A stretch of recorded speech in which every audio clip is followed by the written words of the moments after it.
ಶ್ರೀ ಗುರುಭ್ಯೋ ನಮಃ. ಶಮಯನ್ ಭವ ಸಂತಾಪಂ ರಮಯನ್ ಸಾಧು ಚಾತಕಾನ್ ಕೃಷ್ಣಮೇಘಃ ಕೃಪಾ ದೃಷ್ಟಿ ವೃಷ್ಟ್ಯಾ ಪುಷ್ಣಾತು ಮಾಮಪಿ. ಶ್ರೀಮದಾನಂದ ತೀರ್ಥಾರ್ಯ ಪಾದ ಪಂಕಜ ರೇಣವಃ ಪವಿತ್ರಯಂತು ಮಾಂ ನಿತ್ಯಂ ಪಾಪಪಾಟನ ಪಂಡಿತ. ಅಸ್ಮದ್ಗುರು ಸಮಾರಂಭಾಂ ಟೀಕಾಕೃತ್ಪಾದ ಮಧ್ಯಮಾಂ ಶ್ರೀಮದಾಚಾರ್ಯ ಪರ್ಯಂತಾಂ ವಂದೇ ಗುರು ಪರಂಪರಾಂ. ಹರಿ ಓಂ ಹರಿ ಓಂ ಹರಿ ಓಂ. ಶುಕ್ಲಾಂ ವರಧರಂ ವಿಷ್ಣುಂ ಶಶಿವರ್ಣಂ ಚತುರ್ಭುಜಂ ಪ್ರಸನ್ನವದನಂ ಧ್ಯಾಯೇತ್ ಸರ್ವವಿಘ್ನೋಪಶಾಂತಯೇ. ಸರ್ವವಿಘ್ನ ಪ್ರಶಮನಂ ಸರ್ವಸಿದ್ಧಿಕರಂ ಪರಂ ಸರ್ವಜೀವ ಪ್ರಣೇತಾರಂ ವಂದೇ ವಿಜಯದಂ ಹರಿಂ. ಲಕ್ಷ್ಮೀನಾರಾಯಣಂ ವಂದೇ ತದ್ಭಕ್ತ ಪ್ರವರೋ ಹಿ ಯಃ ಶ್ರೀಮದಾನಂದತೀರ್ಥಾಖ್ಯೋ ಗುರುಸ್ತಂ ಚ ನಮಾಮ್ಯಹಂ. ವೇದೇ ರಾಮಾಯಣೇ ಚೈವ ಪುರಾಣೇ ಭಾರತೆ ತಥಾ ಆದಾವಂತೆ ಚ ಮಧ್ಯೆ ಚ ವಿಷ್ಣುಃ ಸರ್ವತ್ರ ಗೀಯತೆ. ಮಾಯಾವಿ ಪರಮಾನಂದಂ ತ್ಯಕ್ತ್ವಾ ವೈಕುಂಠಮುತ್ತಮಂ ಸ್ವಾಮಿ ಪುಷ್ಕರಣೀ ತೀರೆ ರಮಯಾ ಸಹ ಮೋದತೆ. ಸ್ವಸ್ತ್ಯಸ್ತು ಅಶೇಷ ಸನ್ಮಂಗಳಾನಿ ಸಂತು. ಸಮ್ಯಕ್ ಶ್ಲೋಕೈಕ ಶ್ರವಣ ಪಠನ ಮಾತ್ರೇಣ ಕಥಾ ವಕ್ತುಶ್ಚ ಶ್ರೋತॄಣಾಂ ನಿಖಿಲ ಕಲಿಕತ ಕಲ್ಮಷಾಪನೋದನ ಪಟುತರೆ ಶ್ರೀಮದ್ ಭವಿಷ್ಯೋತ್ತರ ಪುರಾಣಾಂತರ್ಗತೆ ಶ್ರೀ ವೆಂಕಟೇಶ ಮಹಾತ್ಮೆ. ಅದ್ಯ ಕಥಾರಂಭಾತ್ ಪೂರ್ವಂ ಕಿಂಚಿತ್ ಪೂರ್ವಾನುವಾದಃ. ಶ್ರೀ ಗುರುಭ್ಯೋ ನಮಃ. ಹರಿ ಓಂ. ನಿನ್ನೆ ದಿವಸ ನಾವು ಶ್ರೀನಿವಾಸನ ಕಥಾಶ್ರವಣವನ್ನು ಮಾಡ್ತಾ ಶ್ರೀನಿವಾಸ ಚೋಳರಾಜನಿಗೆ ಶಾಪ ಕೊಟ್ಟಂತಹ ಕಥೆಯನ್ನು ಕೇಳಿದ್ವಿ. ಯಾವ ಕಾರಣಕ್ಕಾಗಿ ನನಗೆ ಶಾಪ ಕೊಟ್ಟು ನನ್ನದೇನು ತಪ್ಪು ಅಂತೆಲ್ಲ ಚೋಳರಾಜ ಕೇಳಿದಾಗ ಅವನಿಗೆ ಮತ್ತೆ ತನ್ನನ್ನೇ ತಾನು ಬೈದುಕೊಂಡು ನಾನು ಕೊಡಬಾರದಾಗಿತ್ತು ಅಂತ ಅನ್ನುವಂತೆ ನಟಿಸಿ ಆಮೇಲೆ ಹೇಳ್ತಾನೆ, ಸತ್ಯ ಸಂಕಲ್ಪನಾದ ನನ್ನ ಮಾತಿಗೆ ಮತ್ತೆ ಯಾವ ವ್ಯತ್ಯಾಸ ಆಗೋದಿಲ್ಲ. ಹೀಗಾಗಿ ನಿನಗೆ ಪಿಶಾಚ ಜನ್ಮ ಅನ್ನೋದು ನಿಶ್ಚಿತವೇ.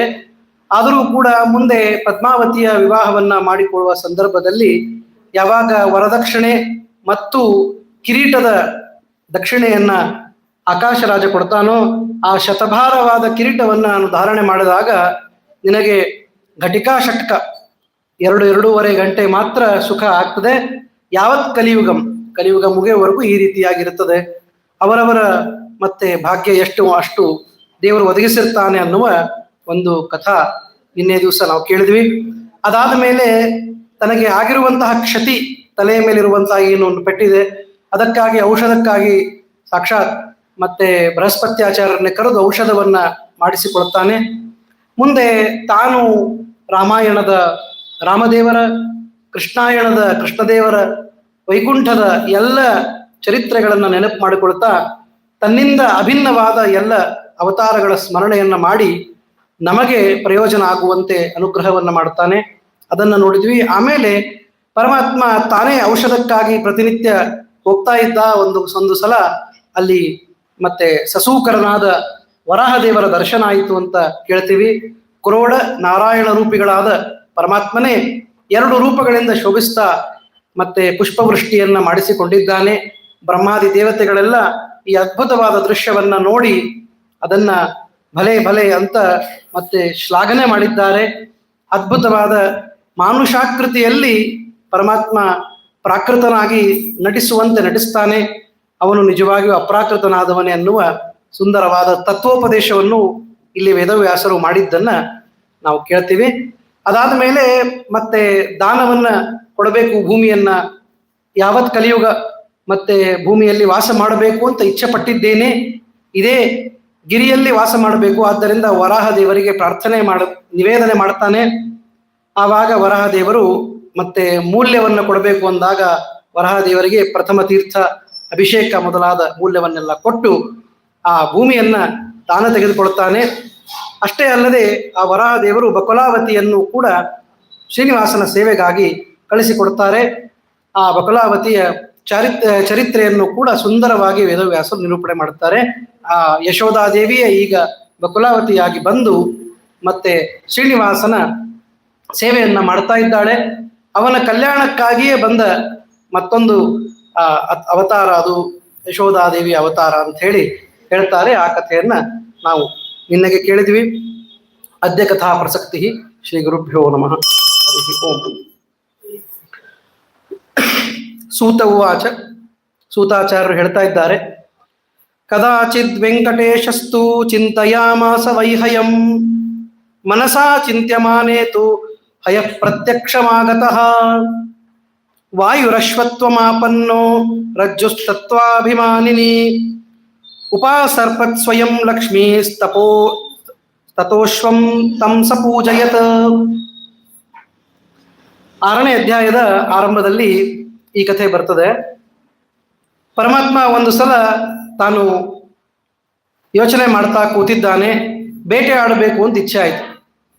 ಬೇಟೆಗಾಗಿ ಹೋಗಬೇಕು ಅಂತ ಅನೇಕ ಕ್ರೂರ ಮೃಗಗಳು ಕಾಡಿನಲ್ಲಿ ಓಡಾಡಿಕೊಂಡು ಮತ್ತೆ ಸಂಖ್ಯೆ ಹೆಚ್ಚಾದಾಗ ಅದನ್ನ ಮತ್ತೆ ಸಂಖ್ಯೆಯನ್ನು ಕಡಿಮೆ ಮಾಡಬೇಕು. ಅದು ದೈತ್ಯರ ವಧನೆ ಆಗಿರಲಿ, ಕ್ರೂರ ಮೃಗಗಳ ವಧನೆ ಆಗಿರಲಿ, ಪರಮಾತ್ಮ ಮಾಡುವವನೇ. ಹೀಗಾಗಿ ಬೇಟೆಗಾಗಿ ಹೋಗಬೇಕು ಅಂತ ಇಚ್ಛೆ ಪಟ್ಟ. ಬೇಟೆಗಾಗಿ ಹೋಗಬೇಕು ಅಂದ್ರೆ ಹೇಗೆ ಹೋಗಬೇಕು? ಅವನ ವಾಹನವನ್ನು ಕರಿಬೇಕು. ಗರುಡನನ್ನು ಕರಿಬೇಕು. ಅದಕ್ಕಿಂತಲೂ ಪ್ರಧಾನವಾಗಿ ವರದೋ ವಾಯುವಾಹನ ಅಂತ ಏನು ಕರೀತಾರೆ, ಹಾಗೆ ವಾಯುದೇವರನ್ನ ವಾಹನವಾಗಿ ಕರೆದ. ಒಂದು ಸಲ ವಿಚಾರ ಮಾಡಿದ, ಒಂದು ಕುದುರೆ ಬರಬೇಕು ಅಂತ. ವಾಯುವಾಹನನೇ ಆದ್ದರಿಂದ ವಾಯುದೇವರೇ ಆ ಕುದುರೆಯ ರೂಪದಲ್ಲಿ ಬಂದು ಪ್ರತ್ಯಕ್ಷರಾದರು. ವಾಯುರಶ್ವತ್ವ ಮಾಪನ್ನ ಅಂತ. ಆಮೇಲೆ ಆ ಕುದುರೆಯನ್ನು ಹಿಡಿಲಿಕ್ಕೆ ಒಂದು ರಜ್ಜು ಬೇಕಲ್ಲ, ಹಗ್ಗ. ಆ ಹಗ್ಗ ಯಾವುದು ಅಂತಂದ್ರೆ ಮಹಾಲಕ್ಷ್ಮಿ ಹಗ್ಗ ಬಂದಂತ. ರಜ್ಜುಸ್ತತ್ವಾಭಿಮಾನಿನಿ, ಯಾವ ಆ ಹಗ್ಗವನ್ನು ಹಿಡಿದು ಕುದುರೆಯನ್ನು ಎಳಿಬೇಕು, ಕುದುರೆಯನ್ನ ಮತ್ತೆ ಹಿಡಿಬೇಕು, ಅದು ತತ್ವ. ಆ ಸಕಲ ತತ್ವಗಳಿಗೂ ವಾಂಗ್ಮನೋ ದೇವತೆಯಾದ ಮಹಾಲಕ್ಷ್ಮಿ ತತ್ವಾಭಿಮಾನಿಯಾಗಿ ಅಲ್ಲಿ ಬಂದು ಅಂತ ಹೇಳ್ತಾರೆ. ಆವಾಗ ಹಯೋಪರಿ ಸಮಾಸ್ಥಾಯ ಸರ್ವಾಭರಣ ಭೂಷಿತ, ಅದರ ಮೇಲೆ ತಾನು ಚೆನ್ನಾಗಿ ಅಲಂಕಾರ ಮಾಡಿಕೊಂಡು ಕೂತಾನ. ಎಷ್ಟು ಅಲಂಕಾರ ಅಂತ ಇಲ್ಲಿ ಬಹಳ ಚೆನ್ನಾಗಿ ವಿವರಣೆ ಮಾಡ್ತಾರೆ. ಬೇಟೆಗಾಗಿ ಹೋಗೋರು ಇಷ್ಟು ಅಲಂಕಾರ ಮಾಡಿದ್ದಿದೆ ಮೊದಲಿರ್ಬೇಕು. ಬೇಟೆಗೆ ಹೋಗೋರು ಹೆಂಗೆ ಹೋಗ್ತಾರೆ? ಅಂತ ಏನು ಅಲಂಕಾರ ಬೇಕಾಗಿಲ್ಲ. ಬೇಕಾಗಿರೋದು ಬೇಟೆಗೆ ಬೇಕಾಗುವ ಸಲಕರಣೆ ಅಷ್ಟೇ. ಇವನು ಅಲಂಕಾರ ಮಾಡಿದ್ದು ಕೇಳಿದ್ರೆ ಹುಡುಗಿನ ನೋಡ್ಲಿಕ್ಕೆ ಹೋಗ್ತಾ ಇದ್ದಾನೆ ಅಂತ ಅನಿಸ್ಬೇಕು. ಅದು ನಿಜವಾಗಿ ಹುಡುಗಿನ ನೋಡ್ಲಿಕ್ಕೆ ಹೊರಟಿದ್ದೆ. ಬೇಟೆ ಅನ್ನೋದು ಒಂದು ನೆಪ ಮಾತ್ರ. ದೇವರು ಹಾಗೆ ಮಾಡ್ತಾ ಇದ್ದಾನೆ. ಸುಮ್ಮನೆ ಮೊದಲನೇ ಸಲ ಹುಡುಗಿನ ನೋಡ್ಲಿಕ್ಕೆ ಹೋದಾಗಲೇ ಪಾಪ ಏನೋ ಸಾಧಾರಣ ಇದ್ದಾನೆ ಹುಡುಗ ಅಂತ ಅನಿಸ್ಬಾರ್ದಲ್ಲ. ಅದಕ್ಕಾಗಿಯೋ ಏನೋ ಅನ್ನುವಂತೆ ಚೆನ್ನಾಗಿ ತಯಾರು ಮಾಡಿಕೊಂಡ. ಕಾಂಚೀಂ ಬದ್ಧ್ವಾ ರಮಾಕಾಂತಃ ಕಾಂಚೀಧಾಮ ವಿರಾಜಿತಃ, ಒಳ್ಳೆಯ ಉಡುದಾರವನ್ನು ಕಟ್ಟಿಕೊಂಡು ಒಳ್ಳೆಯ ಆಭರಣಗಳನ್ನು ಹಾಕಿಕೊಂಡು, ಶ್ರೀವತ್ಸವಕ್ಷ ನೋಡ್ರಿ ಪರಮಾತ್ಮ. ಹೀಗಾಗಿ ಒಳ್ಳೆ ಆಭರಣಾದಿಗಳನ್ನೆಲ್ಲ ಹಾಕಿಕೊಂಡು, ಶುಭ್ರವಸ್ತ್ರಂ ಪಂಚದಶಹಸ್ತಂ ಬಿಭ್ರತ್ ತಥೋಪರಿ ಶುಭ್ರವರ್ಣಂ ಚೋತ್ತರೀಯಂ ಪಂಚಹಸ್ತಂ ತಥಾ ದದತ, ಒಳ್ಳೆಯ ಬಿಳಿಯಾದ ಬಟ್ಟೆಯನ್ನ, ಒಳ್ಳೆ ಬಿಳಿಯಾದ ಧೋತ್ರವನ್ನು ಉಟ್ಟುಕೊಂಡ. ಎಷ್ಟು ಅಂತ ಹೇಳ್ತಾರೆ? ಪಂಚದಶಹಸ್ತಂ ಅಂತ, 15 ಅಂಗುಲದ ಮತ್ತೆ ದೊಡ್ಡದಾದಂತಹ ಒಂದು ಬಟ್ಟೆ, ಅದನ್ನ ಚೆನ್ನಾಗಿ ಇರುವಂತಹ ಆ ಶುಭ್ರ ವಸ್ತ್ರವನ್ನು ಉಟ್ಟುಕೊಂಡಿದ್ದಾನೆ. ಮೇಲೆ ಉತ್ತರೀಯವನ್ನು ಹಾಕೊಂಡಿದ್ದಾನೆ, ಅದು 5 ಹಸ್ತ, ಅದು 5 ಅಂಗುಲದ ಉತ್ತರೀಯ. ಆದರ್ಶಾಲೋಕಿತೆ ವಕ್ತ್ರೇ ಧೃತ್ವ ಶುಭ್ರಾಂಚ ಮೃತ್ತಿಕಾಂ, ಕನ್ನಡಿಯೊಳ ಮುಖ ನೋಡ್ಕೊಳ್ತಾನಂತ. ಮುಖ ನೋಡ್ಕೊಂಡು ಚೆನ್ನಾಗಿ ಕಾಣಿಸ್ತಾ ಇದ್ದೀನೋ ಇಲ್ಲೋ ಅಂತ ಒಂದು ಒಳ್ಳೆ ಮೃತ್ತಿಕೆಯನ್ನು ಹಚ್ಚಿಕೊಂಡ. ಅದು ಹೇಗೆ ಅಂತಂದ್ರೆ 2 ಮತ್ತೆ ಬಿಳಿಯಾದ ಮೃತ್ತಿಕೆ, ಮಧ್ಯದಲ್ಲಿ ಕೆಂಪಾದ ತಿಲಕ. ಯಾವ ಶ್ರೀನಿವಾಸನ ಇದನ್ನ ನೋಡ್ತೀವಿ ನಾವು, ಅದೇ ತರನಾಗಿ ಹೇಳ್ತಾ ನೋಡ್ರಿ. ತನ್ಮಧ್ಯೆ ಕುಂಕುಮಸ್ಯಾಪಿ ತಿಲಕಂ ಸುಮನೋಹರಂ. ಈ ರೀತಿಯಾಗಿ ಚೆನ್ನಾಗಿ ತಯಾರಾದ ಕನ್ನಡಿಯೊಳ ಮುಖ ನೋಡ್ಕೊಂಡ. ಅಲ್ಲ, ಮದುವೆ ಆಗದೆ ಇದ್ದವ್ರು ಕನ್ನಡಿಯೊಳ ಮುಖ ನೋಡಬಾರ್ದಲ್ಲ ಅಂತಂದ್ರೆ ಇವನ್ ಮದುವೆ ಆಗಿಬಿಟ್ಟ. ಮುಂದೆ ಸುಳ್ಳು ಹೇಳ್ತಾರೆ, ಆ ಮಾತು ಬೇರೆ. ಮದುವೆ ಆಗಿಲ್ಲ ಅಂತ ಹೇಳ್ತಾರೆ ಅಥವಾ ಇನ್ನೇನೋ ಹೇಳ್ತಾರೆ. ಆದ್ರೆ ಇವನ ಮದುವೆ ಆಗಿದ್ದು ನಿಶ್ಚಯ. ಆದ್ದರಿಂದ ಯಾರು ಗೃಹಸ್ಥಾಶ್ರಮಿಗಳು ಅವ್ರ ಕನ್ನಡಿಯನ್ನು ನೋಡಬಹುದು. ಹಾಗಾಗಿ ಒಳ್ಳೆ ಚೆನ್ನಾಗಿ ಆದರ್ಶದಲ್ಲಿ ತನ್ನ ಮುಖವನ್ನು ನೋಡಿಕೊಂಡ. ಮತ್ತೆ ಒಳ್ಳೆಯ ಪುಗಿ ಫಲ ತಾಂಬೂಲವನ್ನ ತಿಂದು ಚೆನ್ನಾಗಿ ತಯಾರು ಮಾಡಿಕೊಂಡ. ತಲೆಗೆ ಒಂದು ಪೇಟ ಕಟ್ಕೊಂಡಂತ, ಕೆಂಪಾದ ರುಮಾಲು. ಹೇಳ್ತಾರೆ ನೋಡ್ರಿ, ಕುಂಕುಮಾಕ್ತ ಸುಗಂಧೇನ ಲಿಪ್ತೋರೋ ಬಾಹುರಂಜಿತ ಕಬರೀಕೃತ ಕೇಶೇಶು ರಕ್ತ ವಸ್ತ್ರಂ ಸುವೇಷ್ಟ್ಯ ಚ. ಚೆನ್ನಾಗಿ ಕೂದಲನ್ನ ಮತ್ತೆ ಸರಿ ಮಾಡಿಕೊಂಡು ಅದರ ಮೇಲೆ ಒಂದು ರಕ್ತ ವೇಷ್ಟನ, ಕೆಂಪಾದ ಬಟ್ಟೆಯನ್ನು ತಲೆಗೆ ರುಮಾಲಾಗಿ ಸುತ್ತಕೊಂಡಿದ್ದ. ಇಷ್ಟು ಚೆನ್ನಾಗಿ ನೋಡ್ರಿ, ಬಿಳಿಯ ಬಟ್ಟೆ, ಶುಭ್ರವಾದ ಉಟ್ಟುಕೊಳ್ಳೋದು, ಶುಭ್ರವಾದ ಉತ್ತರಿಯ ಮೇಲೆ ಕೆಂಪಾದ ಒಂದು ರುಮಾಲು, ಒಳ್ಳೆಯ ಆಭರಣ, ಮತ್ತೆ ಕೈಗೆ ಇದಕ್ಕೆಲ್ಲ ಕಾಂಚೀಧಾಮ, ಉಡದಾರ, ಟೊಂಕಪಟ್ಟಿ. ಇಷ್ಟು ಚೆನ್ನಾಗಿ, ಎಷ್ಟು ಚೆನ್ನಾಗಿ ಅಂದ್ರೆ ಹೇಳ್ತಾರೆ, ಸಾಕ್ಷಾತ್ ಮನ್ಮಥ ಹೇಳ್ತಾರಲ್ಲ ಎಲ್ಲಿ ಗೋಪಿ ಗೀತದಲ್ಲಿ, ತಾಸಾಮಾವಿರಭೂತ್ ಶೌರಿಹಿ ಸ್ವಯಮಾನ ಮುಖಾಂಬುಜ ಪೀತಾಂಬರಧರ ಸ್ರಗ್ವಿ ಸಾಕ್ಷಾನ್ ಮನ್ಮಥ. ಹಾಗೆ ಮನ್ಮಥನಾಗಿ, ಇವನು ಮನ್ಮಥ ಪಿತನೇ ಹೌದು. ಆದ್ದರಿಂದ ಸುಂದರನಾಗಿ ತಯಾರಾದ, ಬೇಟೆಗಾಗಿ ತಯಾರಾಗ್ತಾ ಇದ್ದ ನೋಡಿ. ಧನುರ್ಬಾಣಧರ ಶ್ರೀಮಾನ್ ಸಾಕ್ಷಾನ್ ಮನ್ಮಥ. ಇಷ್ಟೆಲ್ಲ ಇಟ್ಕೊಂಡು ಮತ್ತೆ ಒಂದು ಧನುರ್ಬಾಣ ಇಟ್ಕೊಳ್ಳದೆ ಇದ್ರೆ ಅದನ್ನ ಬೇಟೆ ಅಂತ ಯಾರಂತ. ಅದಕ್ಕಾಗಿ ಒಂದಿಷ್ಟು ಧನುರ್ಬಾಣಗಳನ್ನೆಲ್ಲ ಸಜ್ಜು ಮಾಡಿಕೊಂಡು ಇಷ್ಟೆಲ್ಲ ತಯಾರು ಮಾಡ್ಕೊಂಡ ಮೇಲೆ ಮತ್ತೆ ಮಗ ಇದ್ದಾನಲ್ಲ, ಯಾರು? ವಾಯುದೇವರು. ತಂದೆ ಚೆನ್ನಾಗಿ ಅಲಂಕಾರ ಮಾಡ್ಕೊಂಡಾಗ ಮಗನ್ನ ಹಂಗೆ ಕರ್ಕೊಂಡು ಹೋಗ್ತಾನ. ಮಗನ್ನೂ ಚೆನ್ನಾಗಿ ತಯಾರು ಮಾಡ್ತಾನೆ.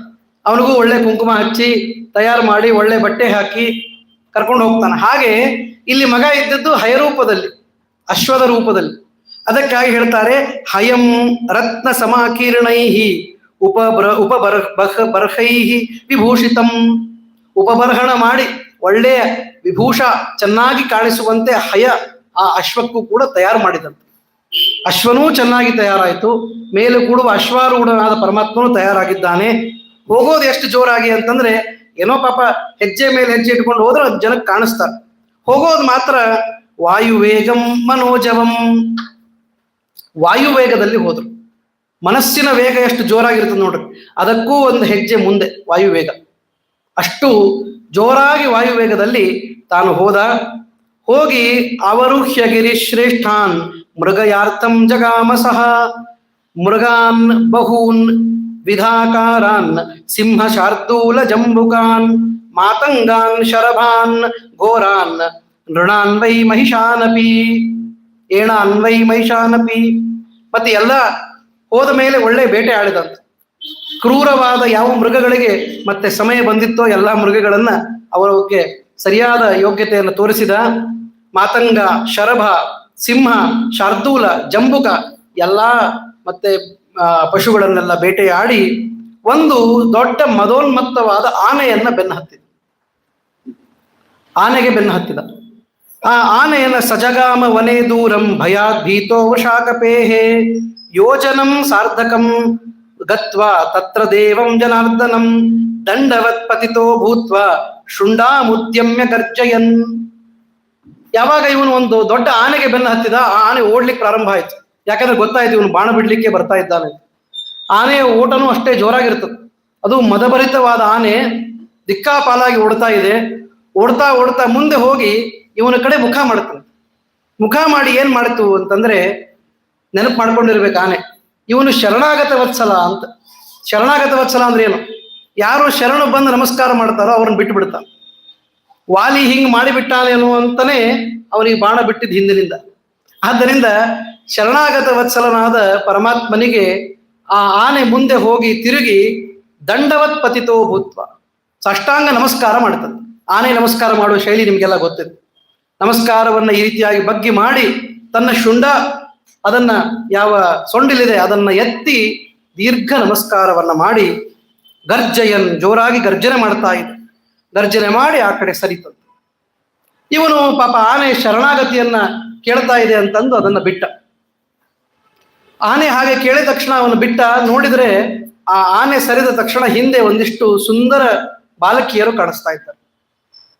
ಎಂತಹ ದುರ್ಗಮವಾದ ವನದಲ್ಲಿ ಅನೇಕ ಜನ ಬಾಲಕಿಯರು ಹಿಂದೆ ಕಾಣಿಸಿದ್ರಂತೆ. ಅದಕ್ಕೆ ಋಷಿಗಳು ಕೇಳಿದ್ರು, ಕಾಹ್ ಕನ್ಯಾ ಕಸ್ಯ ಸಂಬದ್ಧ ಕಿಮರ್ಥಂ ವನಮಾಗತಾ. ಅದೇನದು ಬಾಲಕಿಯರು ಅಷ್ಟು ಜನ ಅಲ್ಲಿ ಬಂದಿದ್ರು, ಇಂಥ ಒಂದು ಗೊಂಡಾರಣ್ಯದಲ್ಲಿ ಮತ್ತೆ ಯಾವ ಭೀತಿ ಇಲ್ಲದೆ ಬರ್ಲಿಕ್ಕೆ ಹೆಂಗ್ ಸಾಧ್ಯ, ಯಾರವರು ಅಂತ ಋಷಿಗಳಿಗೆ ಕ್ಯೂರಿಯಾಸಿಟಿ ಆಯ್ತು. ಆವಾಗ ಹೇಳ್ತಾರೆ ನೋಡ್ರಿ, ಕಸ್ಯೈವ ತನಯ ಸರ್ವಾಹ ತದ್ವದಸ್ವ ಮಹಾಮತೆ. ಯಾರ ಮಕ್ಕಳು ಇವರೆಲ್ಲ ಅಂತ ಕೇಳಿದಾಗ ಸೂತಾಚಾರ್ಯರು ಅದನ್ನ ಕಥೆ ಹೇಳಲಿಕ್ಕೆ ಪ್ರಾರಂಭ ಮಾಡ್ತಾರೆ. ಸ್ವಲ್ಪ ಹಿಂದೆ ಹೋಗ್ತಾರೆ, ಇವ್ರು ಇಲ್ಲಿ ಯಾಕೆ ಬಂದಿದ್ರು ಅಂತಲ್ಲಿಕ್ಕೆ ಮತ್ತೆ ಹಿಂದೆ ಕಥೆ ಹೇಳ್ತಾರೆ. ದೊಡ್ಡ ಕಥೆ, ಅದನ್ನು ಸಣ್ಣದು ಮಾಡಿ ಹೇಳ್ಬೇಕಷ್ಟೆ. ಏನ್ ಕಥೆ ಅಂದ್ರೆ, ಶೃಣ್ವಂತು ಮುನಯ ಸರ್ವೇ ಕನ್ಯಾಯ ಜನ್ಮ ಪಾವನಂ ಪುರಾತು ದ್ವಾಪರಸ್ಯಾಂತೆ ಪಾಂಡವಾನಾಂ ಮಹಾತ್ಮನಾಂ. ಕನ್ಯಾಯ ಜನ್ಮ ಪಾವನಂ, ಆ ಕನ್ಯೆಯ ಸಮೂಹ ಇತ್ತಲ್ಲ, ಅದರಲ್ಲಿರುವ ಕನ್ಯೆಯ ಒಂದು ಹುಟ್ಟಿನ ಬಗ್ಗೆ ನಿಮಗೆ ಹೇಳಬೇಕು ನಾನು ಅಂತಂದು.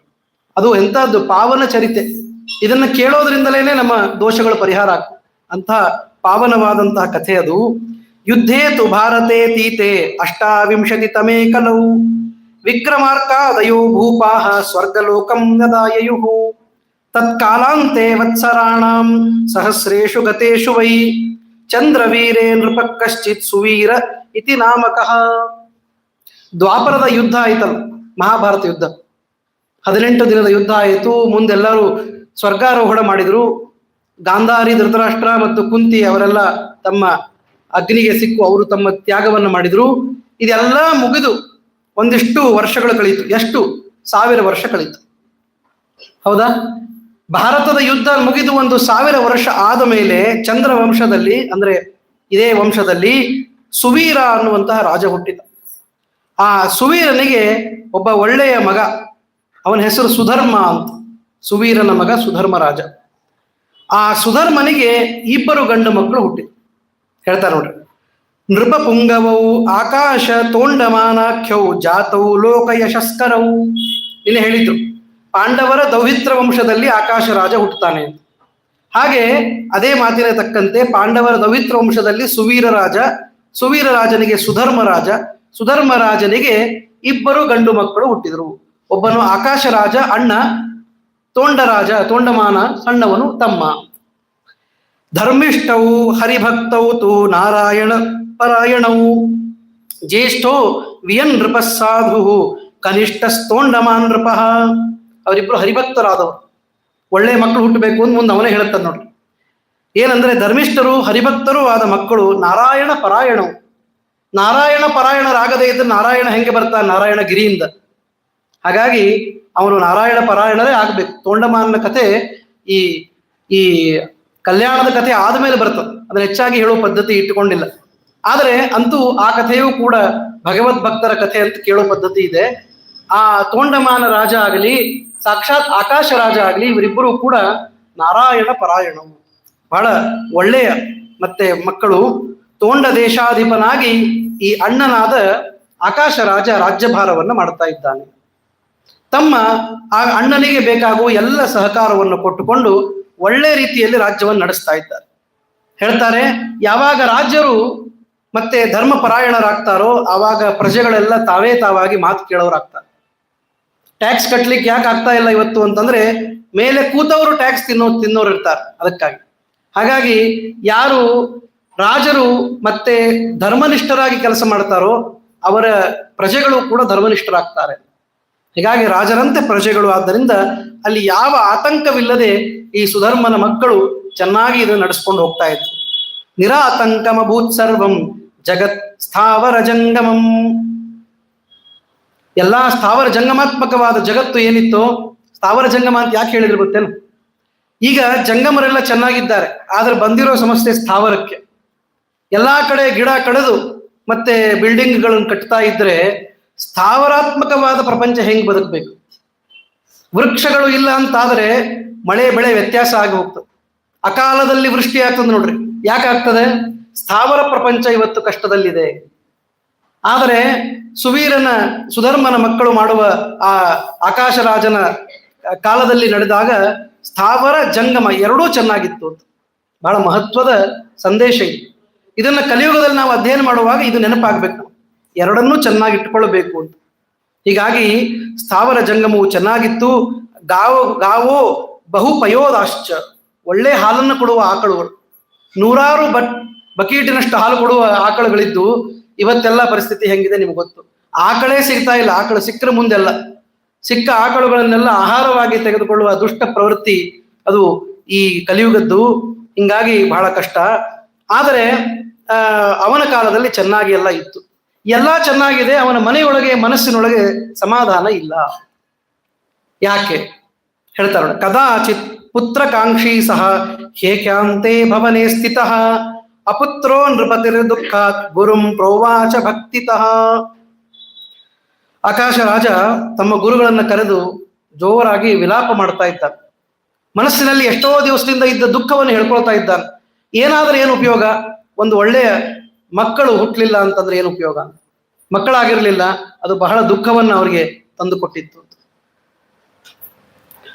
ಆವಾಗ ಆಕಾಶ ರಾಜ ಹೇಳ್ತಾನೆ ಗುರುಗಳನ್ನ ಕರೆದು, ಅನುಭೂತಮಿದಂ ರಾಜ್ಯಂ ಹಸ್ತ್ಯಶ್ವರಥ ಸಂಕುಲಂ ನಾನಾದಾನಂ ಕೃತಂ ಚೈವ ತೀರ್ಥಯಾತ್ರಾ ವಿಶೇಷತಃ. ಮಾಡಬೇಕಾದದ್ದು ಎಲ್ಲ ಮಾಡಿದ್ದೀನಿ ನಾನು. ನೋಡ್ರಿ, ತೀರ್ಥಯಾತ್ರೆ ಮಾಡಿದೆ. ತೀರ್ಥಯಾತ್ರೆ ಮಾಡಿದ್ರೆ ಮಕ್ಕಳಾಗ್ತಾರೆ ಅಂತ. ತೀರ್ಥಯಾತ್ರೆ ಮಕ್ಕಳಾದ್ಮೇಲೆ ಮಾಡೋದು, ಆದ್ರೂ ಅದನ್ನೂ ಮಾಡಿ ಮುಗಿಸಿದ್ದೆ ಅಂತ. ಇಷ್ಟಾದರೂ ಕೂಡ ಮಕ್ಕಳಾಗಿಲ್ಲ. ಬೇಕಾದಷ್ಟು ದಾನ ತಪಸ್ಸುಗಳನ್ನ ಮಾಡಿದೆ, ಮಕ್ಕಳಾಗಿಲ್ಲ. ಹೀಗಾಗಿ ನಾನು ಭೂತಂ ಪುತ್ರ ಸೌಖ್ಯಂ, ಒಂದೇ ಒಂದು ದಿವಸವೂ ಕೂಡ ಪುತ್ರ ಸೌಖ್ಯ ಅನ್ನೋದು ನನಗೆ ಬರಲಿಲ್ಲ. ಮತ್ತೆ ಪುತ್ರ ಸೌಖ್ಯ ಬೇಕು ಅನ್ನೋದು ಯಾಕೆ ಅಂದ್ರೆ ಪಿತೃಗಳಿಗೆ ಮುಕ್ತಿ ಆಗ್ಬೇಕು.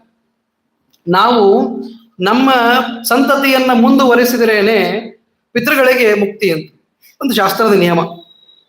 ಅದಾಗಿಲ್ಲ ಅಂದ್ರೆ ದುಃಖ ಪಡೋ ಕಾರಣ ಇಲ್ಲ.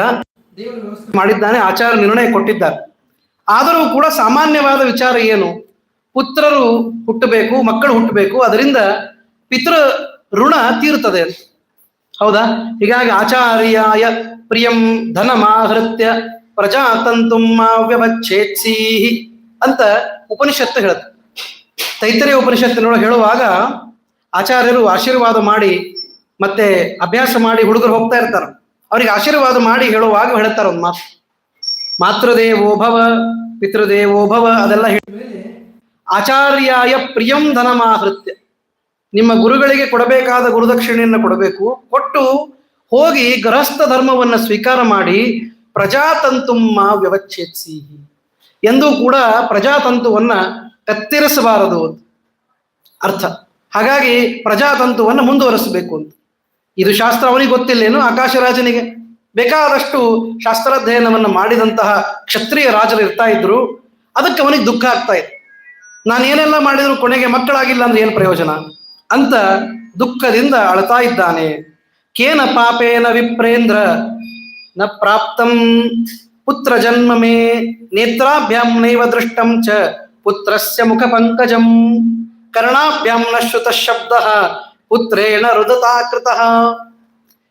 ಕೆಲವರು ದುಃಖ ಪಡೋದು ಬಹಳ ಬಹಳ ಚೆನ್ನಾಗಿ ದುಃಖ ಪಡ್ತಿರ್ತಾರೆ. ದುಃಖ ಪಡೋದನ್ನೇ ಕೇಳಬೇಕು, ಅಷ್ಟು ಚೆನ್ನಾಗಿ ಅಳ್ತಿರ್ತಾರೆ. ಎಲ್ಲರಿಗೂ ಅಳ್ಲಿಕ್ಕೂ ಚೆನ್ನಾಗಿ ಬರೋದಿಲ್ಲ. ಅಳಬೇಕಾದ್ರೂ ಹಾಡಾಡಿಕೊಂಡು ಅಳ್ತಾರ ನೋಡ್ರಿ, ಅದೇ ಇದು ಆಕಾಶ ರಾಜ ಹಾಡಾಡಿಕೊಂಡು ಅಳ್ತಾ ಇದ್ದಾನೆ ಮಕ್ಕಳಾಗಿಲ್ಲ ಅಂತ. ವಿಸ್ತಾರ ಮಾಡಿ ಹೇಳ್ತಾನೆ ನೋಡ್ರಿ. ಏನ್ ವಿಸ್ತಾರ ಮಾಡ್ತಾನೆ ನೋಡ್ರಿ. ಏನು ಪಾಪ ಮಾಡಿದ್ನೋ ಗೊತ್ತಿಲ್ಲ, ನಾನು ನನಗೆ ಪುತ್ರ ಹುಟ್ಟಿಲ್ಲ. ಕಣ್ಣಿನಿಂದ ಅವನ ಮುಖ ಪಂಕಜ, ಮೊದಲನೇ ಬಾರಿ ಮಗುನನ್ನ ನೋಡುವಾಗ ಆಗುವ ಆನಂದ ಅಪರಿಮಿತವಾದದ್ದು ಅಂತ ಹೇಳ್ತಾರೆ. ಕೆಲವು ಆನಂದಗಳ ಬಗ್ಗೆ ಮಹಾಭಾರತದಲ್ಲಿ ಹೇಳ್ತಾರೆ. ಅದರೊಳಗಿನ ಒಂದು ಪ್ರಥಮವಾಗಿ ಮಗುವನ್ನ ಕೈಗೆತ್ತುಕೊಂಡು ಆಲಿಂಗನ ಮಾಡಿಕೊಳ್ಳುವ ಆನಂದ, ಅದು ನನಗಾಗೇ ಇಲ್ಲ ಅಂತ ಹೇಳ್ತಾರೆ.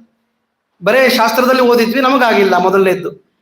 ಕಿವಿಯಿಂದ ಜೋರಾಗಿ ಮಕ್ಕಳು ಒದರೋದು, ಚೀರೋದು, ಮನೆಯೊಳಗೆ ಶಬ್ದ, ಈ ಕಡೆ ನಮ್ಮ ಗಂಟಿ ಶಬ್ದ ಕೇಳಿಸಂಗಿಲ್ಲ, ಅಷ್ಟು ಮಕ್ಕಳ ಶಬ್ದ ಕೇಳಿಸ್ತೇವೆ. ಅಂತ ಒಂದು ಮತ್ತೆ ಕರ್ಣ ರಸಾಯನ ಆಗುವಂತಹ ಆ ಕಲಕಲ ಶಬ್ದ ಮಕ್ಕಳದು ನಾನು ಕೇಳೇ ಇಲ್ಲ. ಅಳ್ತಾ ಇದ್ದ. ಅಪುತ್ರಸ್ಯ ಗತಿರ್ನಾಸ್ತಿ ಇತ್ತೇವಂ ವೇದ ವಿದೋ ವಿದುಹು. ಇಷ್ಟೆಲ್ಲ ಆಗ್ಲಿ ಹೋಗ್ಲಿ, ಏನೋ ಮರೆತು ಬಿಟ್ಟೆ ಅಂತಂದ್ರೆ ಸಾಯಂಕಾಲ ಪ್ರವಚನಕ್ಕೆ ಬಂದು ಕೂತ್ರೆ ಅಪುತ್ರಸ್ಯ ಗತಿರ್ನಾಸ್ತಿ ಅಂತ ಆಚಾರ್ಯರು ಹೇಳ್ತಾರೆ. ಏನ್ ಮಾಡೋದು? ಮರಿಬೇಕು ಅಂತ ಯಾವುದನ್ನು ಅನ್ಕೋತೀನೋ ಅದನ್ನ ಶಾಸ್ತ್ರದಲ್ಲಿ ಮತ್ತೆ ಮತ್ತೆ ಮತ್ತೆ ಮತ್ತೆ ವೇದವಿದರು ಯಾರಿದ್ದಾರೆ ಶಾಸ್ತ್ರಜ್ಞರು ಅವ್ರು ಹೇಳ್ತಾರೆ. ನಾನು ನನ್ನ ಮಗ ಊಟ ಮಾಡ್ಲಿ ಅಂತ ಹೇಳಿ, ಮಕ್ಕಳಾದ್ಮೇಲೆ ಊಟ ಮಾಡಬೇಕು ಅಂತ ಹೇಳಿ ಒಳ್ಳೆಯ ಚಿನ್ನದ ಪಾತ್ರೆಯನ್ನು ಮಾಡಿಸಿಟ್ಟಿನಿ. ಹುಟ್ಟಿದ ತಕ್ಷಣ ಬೆಳ್ಳಿ ಪಾತ್ರೆ ಊಟ ಮಾಡಿಸ್ತಾರೆ ನೋಡ್ರಿ, ಹಾಗೆ ಅವ್ರು ಚಿನ್ನದ ಪಾತ್ರೆ ಹೇಳ್ತಾ ಪುತ್ರೇಣ ರುಕ್ಮ ಪಾತ್ರೇತು ನಾನ್ನಂ ಭುಕ್ತಂ ಮಯಾ ಸಹ.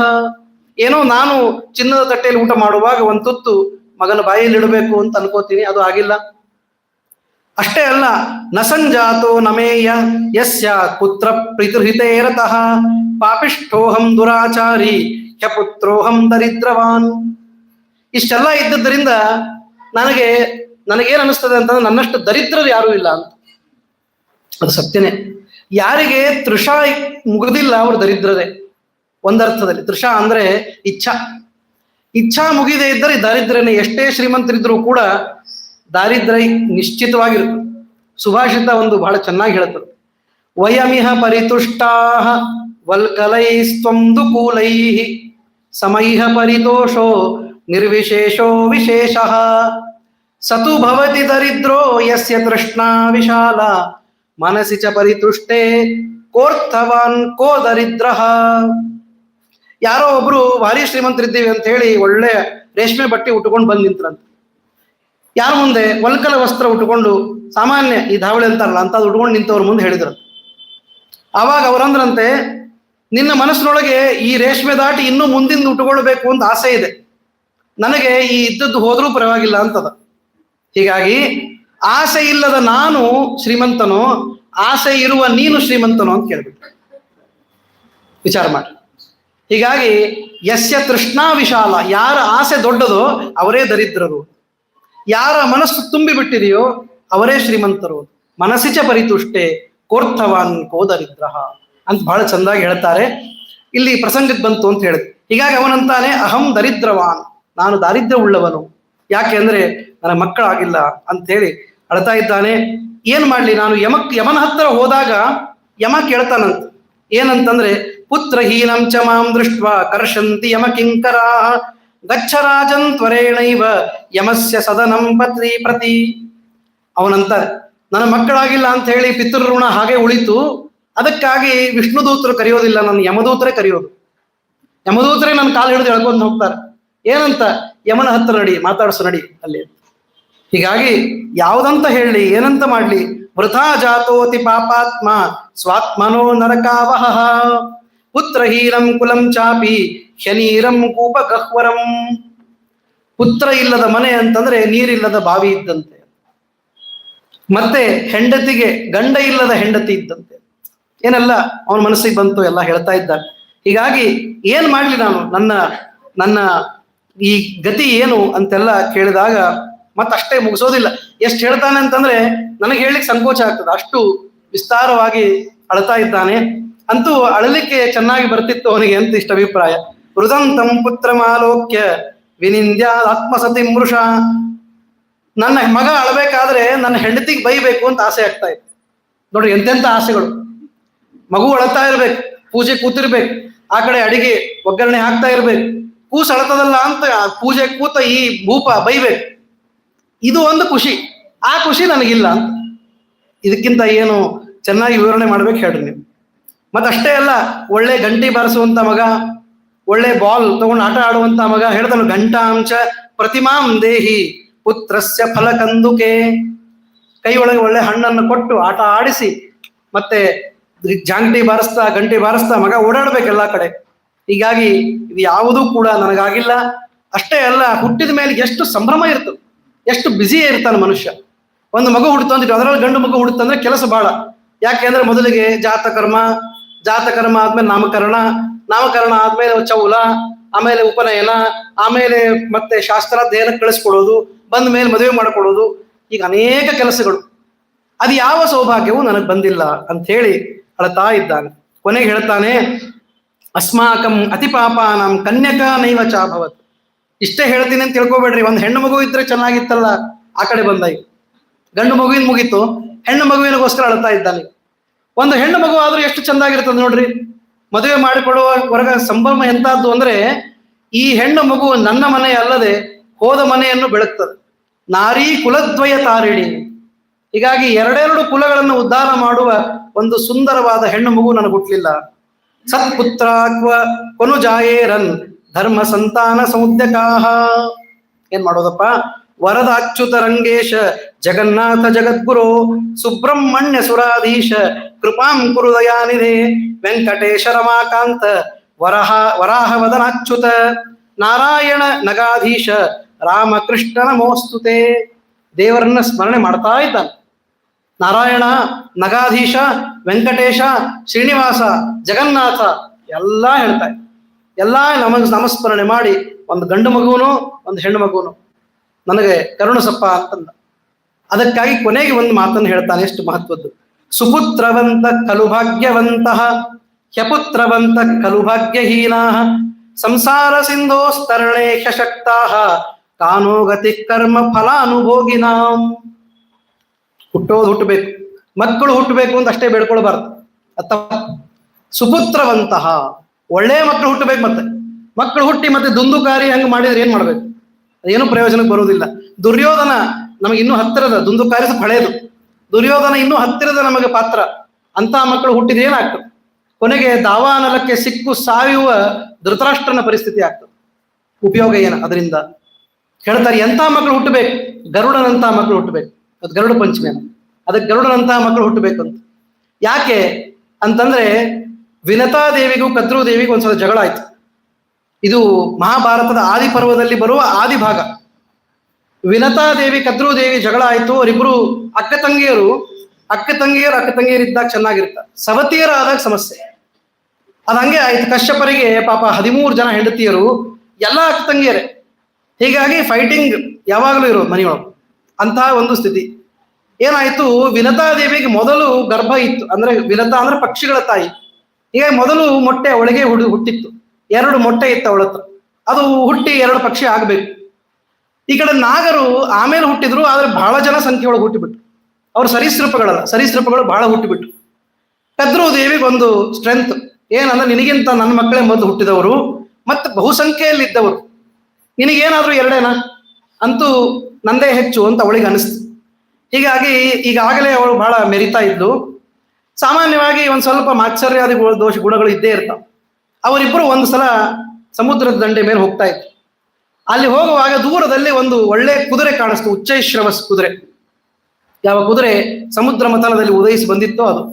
ಈ ಕಾರ್ಯಕ್ಕಾಗಿ ಅಲ್ಲಿ ಬಂದಿತ್ತೋ ಏನೋ ಅನ್ನುವಂತೆ ಆ ಕುದುರೆ ಕಾಣಿಸಿದಾಗ ನೋಡು ಎಷ್ಟು ಚಂದಾದ ಬಿಳಿ ಕುದುರೆ, ಎಷ್ಟು ನೋಡ್ಲಿಕ್ಕೆ ಸುಕೋಮಲವಾಗಿದೆ ಅಂತಂದು. ಯಾರು? ವಿನತ. ಕದ್ರು ಒಂದಿತ್ತು ಅವಳ ಮನಸ್ಸು. ಈಕಿ ಏನು ಹೇಳುತ್ತಾಳೋ ಅದನ್ನ ಅಪೋಸ್ ಮಾಡ್ಬೇಕಂತ, ಅದನ್ನ ಒಪ್ಪಂಗಿಲ್ಲ. ಹೌದು ಚಂದದ ಅಂತಂದ್ರೆ ಅರ್ಥ ಏನು? ನಿನ್ನ ಮಾತು ನಾನು ಒಪ್ಪಿದೆ ಅಂತ. ಅದು ಆಗಂಗಿಲ್ಲ ಸವತಿಯರೊಳಗೆ. ಸಾರಿ, ರಾಂಗ್ ಅಡ್ರೆಸ್. ಹಿಂಗಾಗಿ ಏನಾಯ್ತು, ಅವಳಂದು ಏನ್ ಚಂದ, ಬಿಳಿ ಇದ್ರೆ ಬಾಲ ಎಷ್ಟು ಕಪ್ಪದ ನೋಡು ಅಂತ. ಬಾಲ ಕಪ್ಪಿಲ್ಲ, ಅದು ಬಿಳಿಯಾದ ಇದು ಕುದುರೆ, ಬಾಲ ಏನ್ ಕಪ್ಪಿಲ್ಲ ಅಂತಂದು. ಬಾಲ ಕಪ್ಪಿದೆ ಅಂತ. ಆಯ್ತು, ಮಕ್ಕಳನ್ನ ಕರ್ಕೊಂಡು ಬಂದು ಕೇಳೋಣ ಅಂತಂದ್ರು. ಸರಿ, ಮಕ್ಕಳು ಯಾರಿಗೆ ಇರೋದು? ಇವರಿಗೆ. ಯಾರಿಗೆ? ಕದ್ರು ದೇವಿಗೆ ಇರೋದು. ಎಲ್ಲ ನಾಗದೇವತೆಗಳ ತಾಯಿ.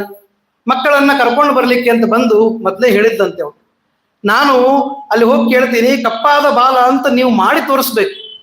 ಆ ಬಾಲದೊಳಗೆ ನೀವು ಸೇರ್ಕೊಂಡು ಕಪ್ಪು ಕಾಣುವಂತೆ ಮಾಡಬೇಕು. ಆವಾಗ ನಾನು ಪಣ ಗೆಲ್ತೀನಿ. ಯಾರು ಪಣ ಗೆಲ್ತಾರೋ ಅವ್ರಿಗೆ ಸೋತವರು ಅವ್ರಿಗೆ ದಾಸರಾಗ್ಬೇಕು ಅಂತ ಪಣ. ಆಗಲಿ ಅಂತ ಹೇಳಿ ಮಾತಾಗಿತ್ತು. ಅವರು ಸರಿಯಾಗಿ ಹಂಗೆ ಮಾಡಿದ್ರು. ಕಪ್ಪಾಗಿ ಕಾಣಿಸ್ತು. ವಿನತಾ ಅಂದು ನಿನ್ನೆ ದಿವಸನೇ ಎಷ್ಟು ಚೆನ್ನಾಗಿ ಬಿಳಿಯಾದ ಕುದುರೆಯ ಬಾಲ ಇವತ್ತು ಕಪ್ಪು ಹೆಂಗಾಯ್ತು? ಆದರೂ ಸೋತಿದ್ದಕ್ಕೆ ಆಗಲಿ ಅಂತ ಹೇಳಿ, ಹೇಗೆ ಶರ್ಮಿಷ್ಠ ಮತ್ತು ಇವರ ಕಥೆಯಲ್ಲಿ ಕೇಳ್ತೀವಿ ಹಾಗೆ ದಾಸಿ ಆಗ್ಬಿಟ್ಟು.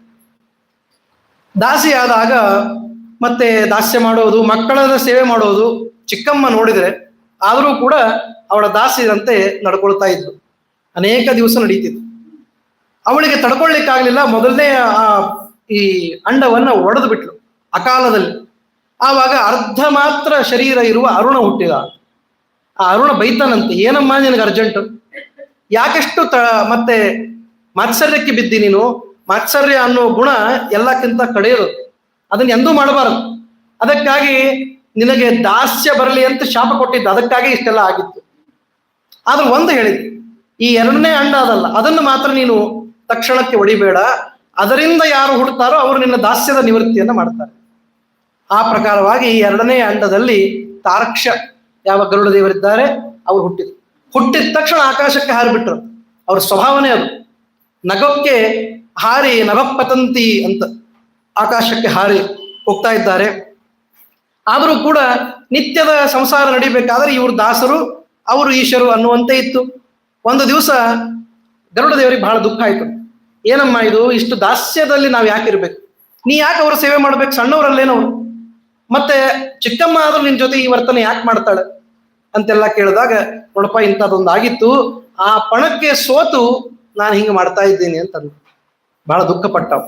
ಎಲ್ಲಕ್ಕಿಂತ ಕೆಟ್ಟದು ದಾಸ್ಯ, ಇನ್ಯಾವುದೂ ಅಲ್ಲ. ನಮ್ಮ ದೇಶದಲ್ಲೇ ನಾವು ದಾಸ್ಯ ನೋಡಿವಿ, 200 ವರ್ಷ ದಾಸ್ಯ ನೋಡಿವಿ. ವಿನಾ ದೈನ್ಯೇನ ಜೀವನಮ್ಮಂತೆ ದೇವರಲ್ಲಿ ಪ್ರಾರ್ಥನೆ ಮಾಡ್ಬೇಕು. ನಾವು ಪ್ರಾರ್ಥನೆ ಮಾಡಿದ್ದೇನು, ಬಹಳ ಆಯುಷ್ಯ, ಆರೋಗ್ಯ, ಐಶ್ವರ್ಯ ಅದೆಲ್ಲ ಒಂದ್ ಕಡೆ ಇರ್ಲಿ, ಇದು ಯಾವುದಿದ್ರೂ ಇರ್ಲಿ ಬಿಡ್ಲಿ, ದೈನ್ಯ ಮಾತ್ರ ಇರಬಾರದು ಜೀವನದೊಳಗೆ. ಬೇಡಿ ತಿನ್ನುವ ಪರಿಸ್ಥಿತಿ ಇರಬಾರದು. ಇವರು ಬೇಡಕೊಳ್ಳುವ ಸ್ಥಿತಿಯೊಳಗಿದ್ದಾರೆ. ಬಹಳ ದುಃಖಪಟ್ಟ.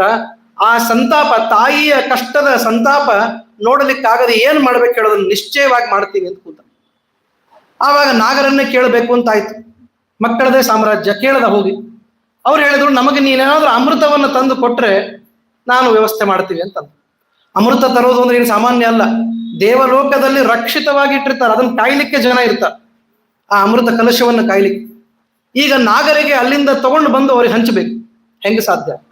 ಅದಕ್ಕೆ ಗರುಡ ದೇವರು ತಮ್ಮ ಶಕ್ತಿಯೆಲ್ಲ ಪಣಕ್ಕಿಟ್ಟು, ನಾನು ಏನಾದರೂ ಆಗಲಿ ಅಮ್ಮನಿಗೆ ಈ ದಾಸ್ಯವನ್ನು ನಾನು ಬಿಡಿಸಿಯೇ ಸಿದ್ಧ ಅಂತ ವಿಚಾರ ಮಾಡಿಕೊಂಡು ಮತ್ತೆ ಸಣ್ಣ ರೂಪದಿಂದ ಒಳಗೆ ಪ್ರವೇಶ ಮಾಡಿ ಅಮೃತ ಕಲಶವನ್ನು ತೆಗೆದುಕೊಂಡು ಬರ್ಲಿಕ್ಕೆ ಶುರು ಮಾಡಿದ್ರು.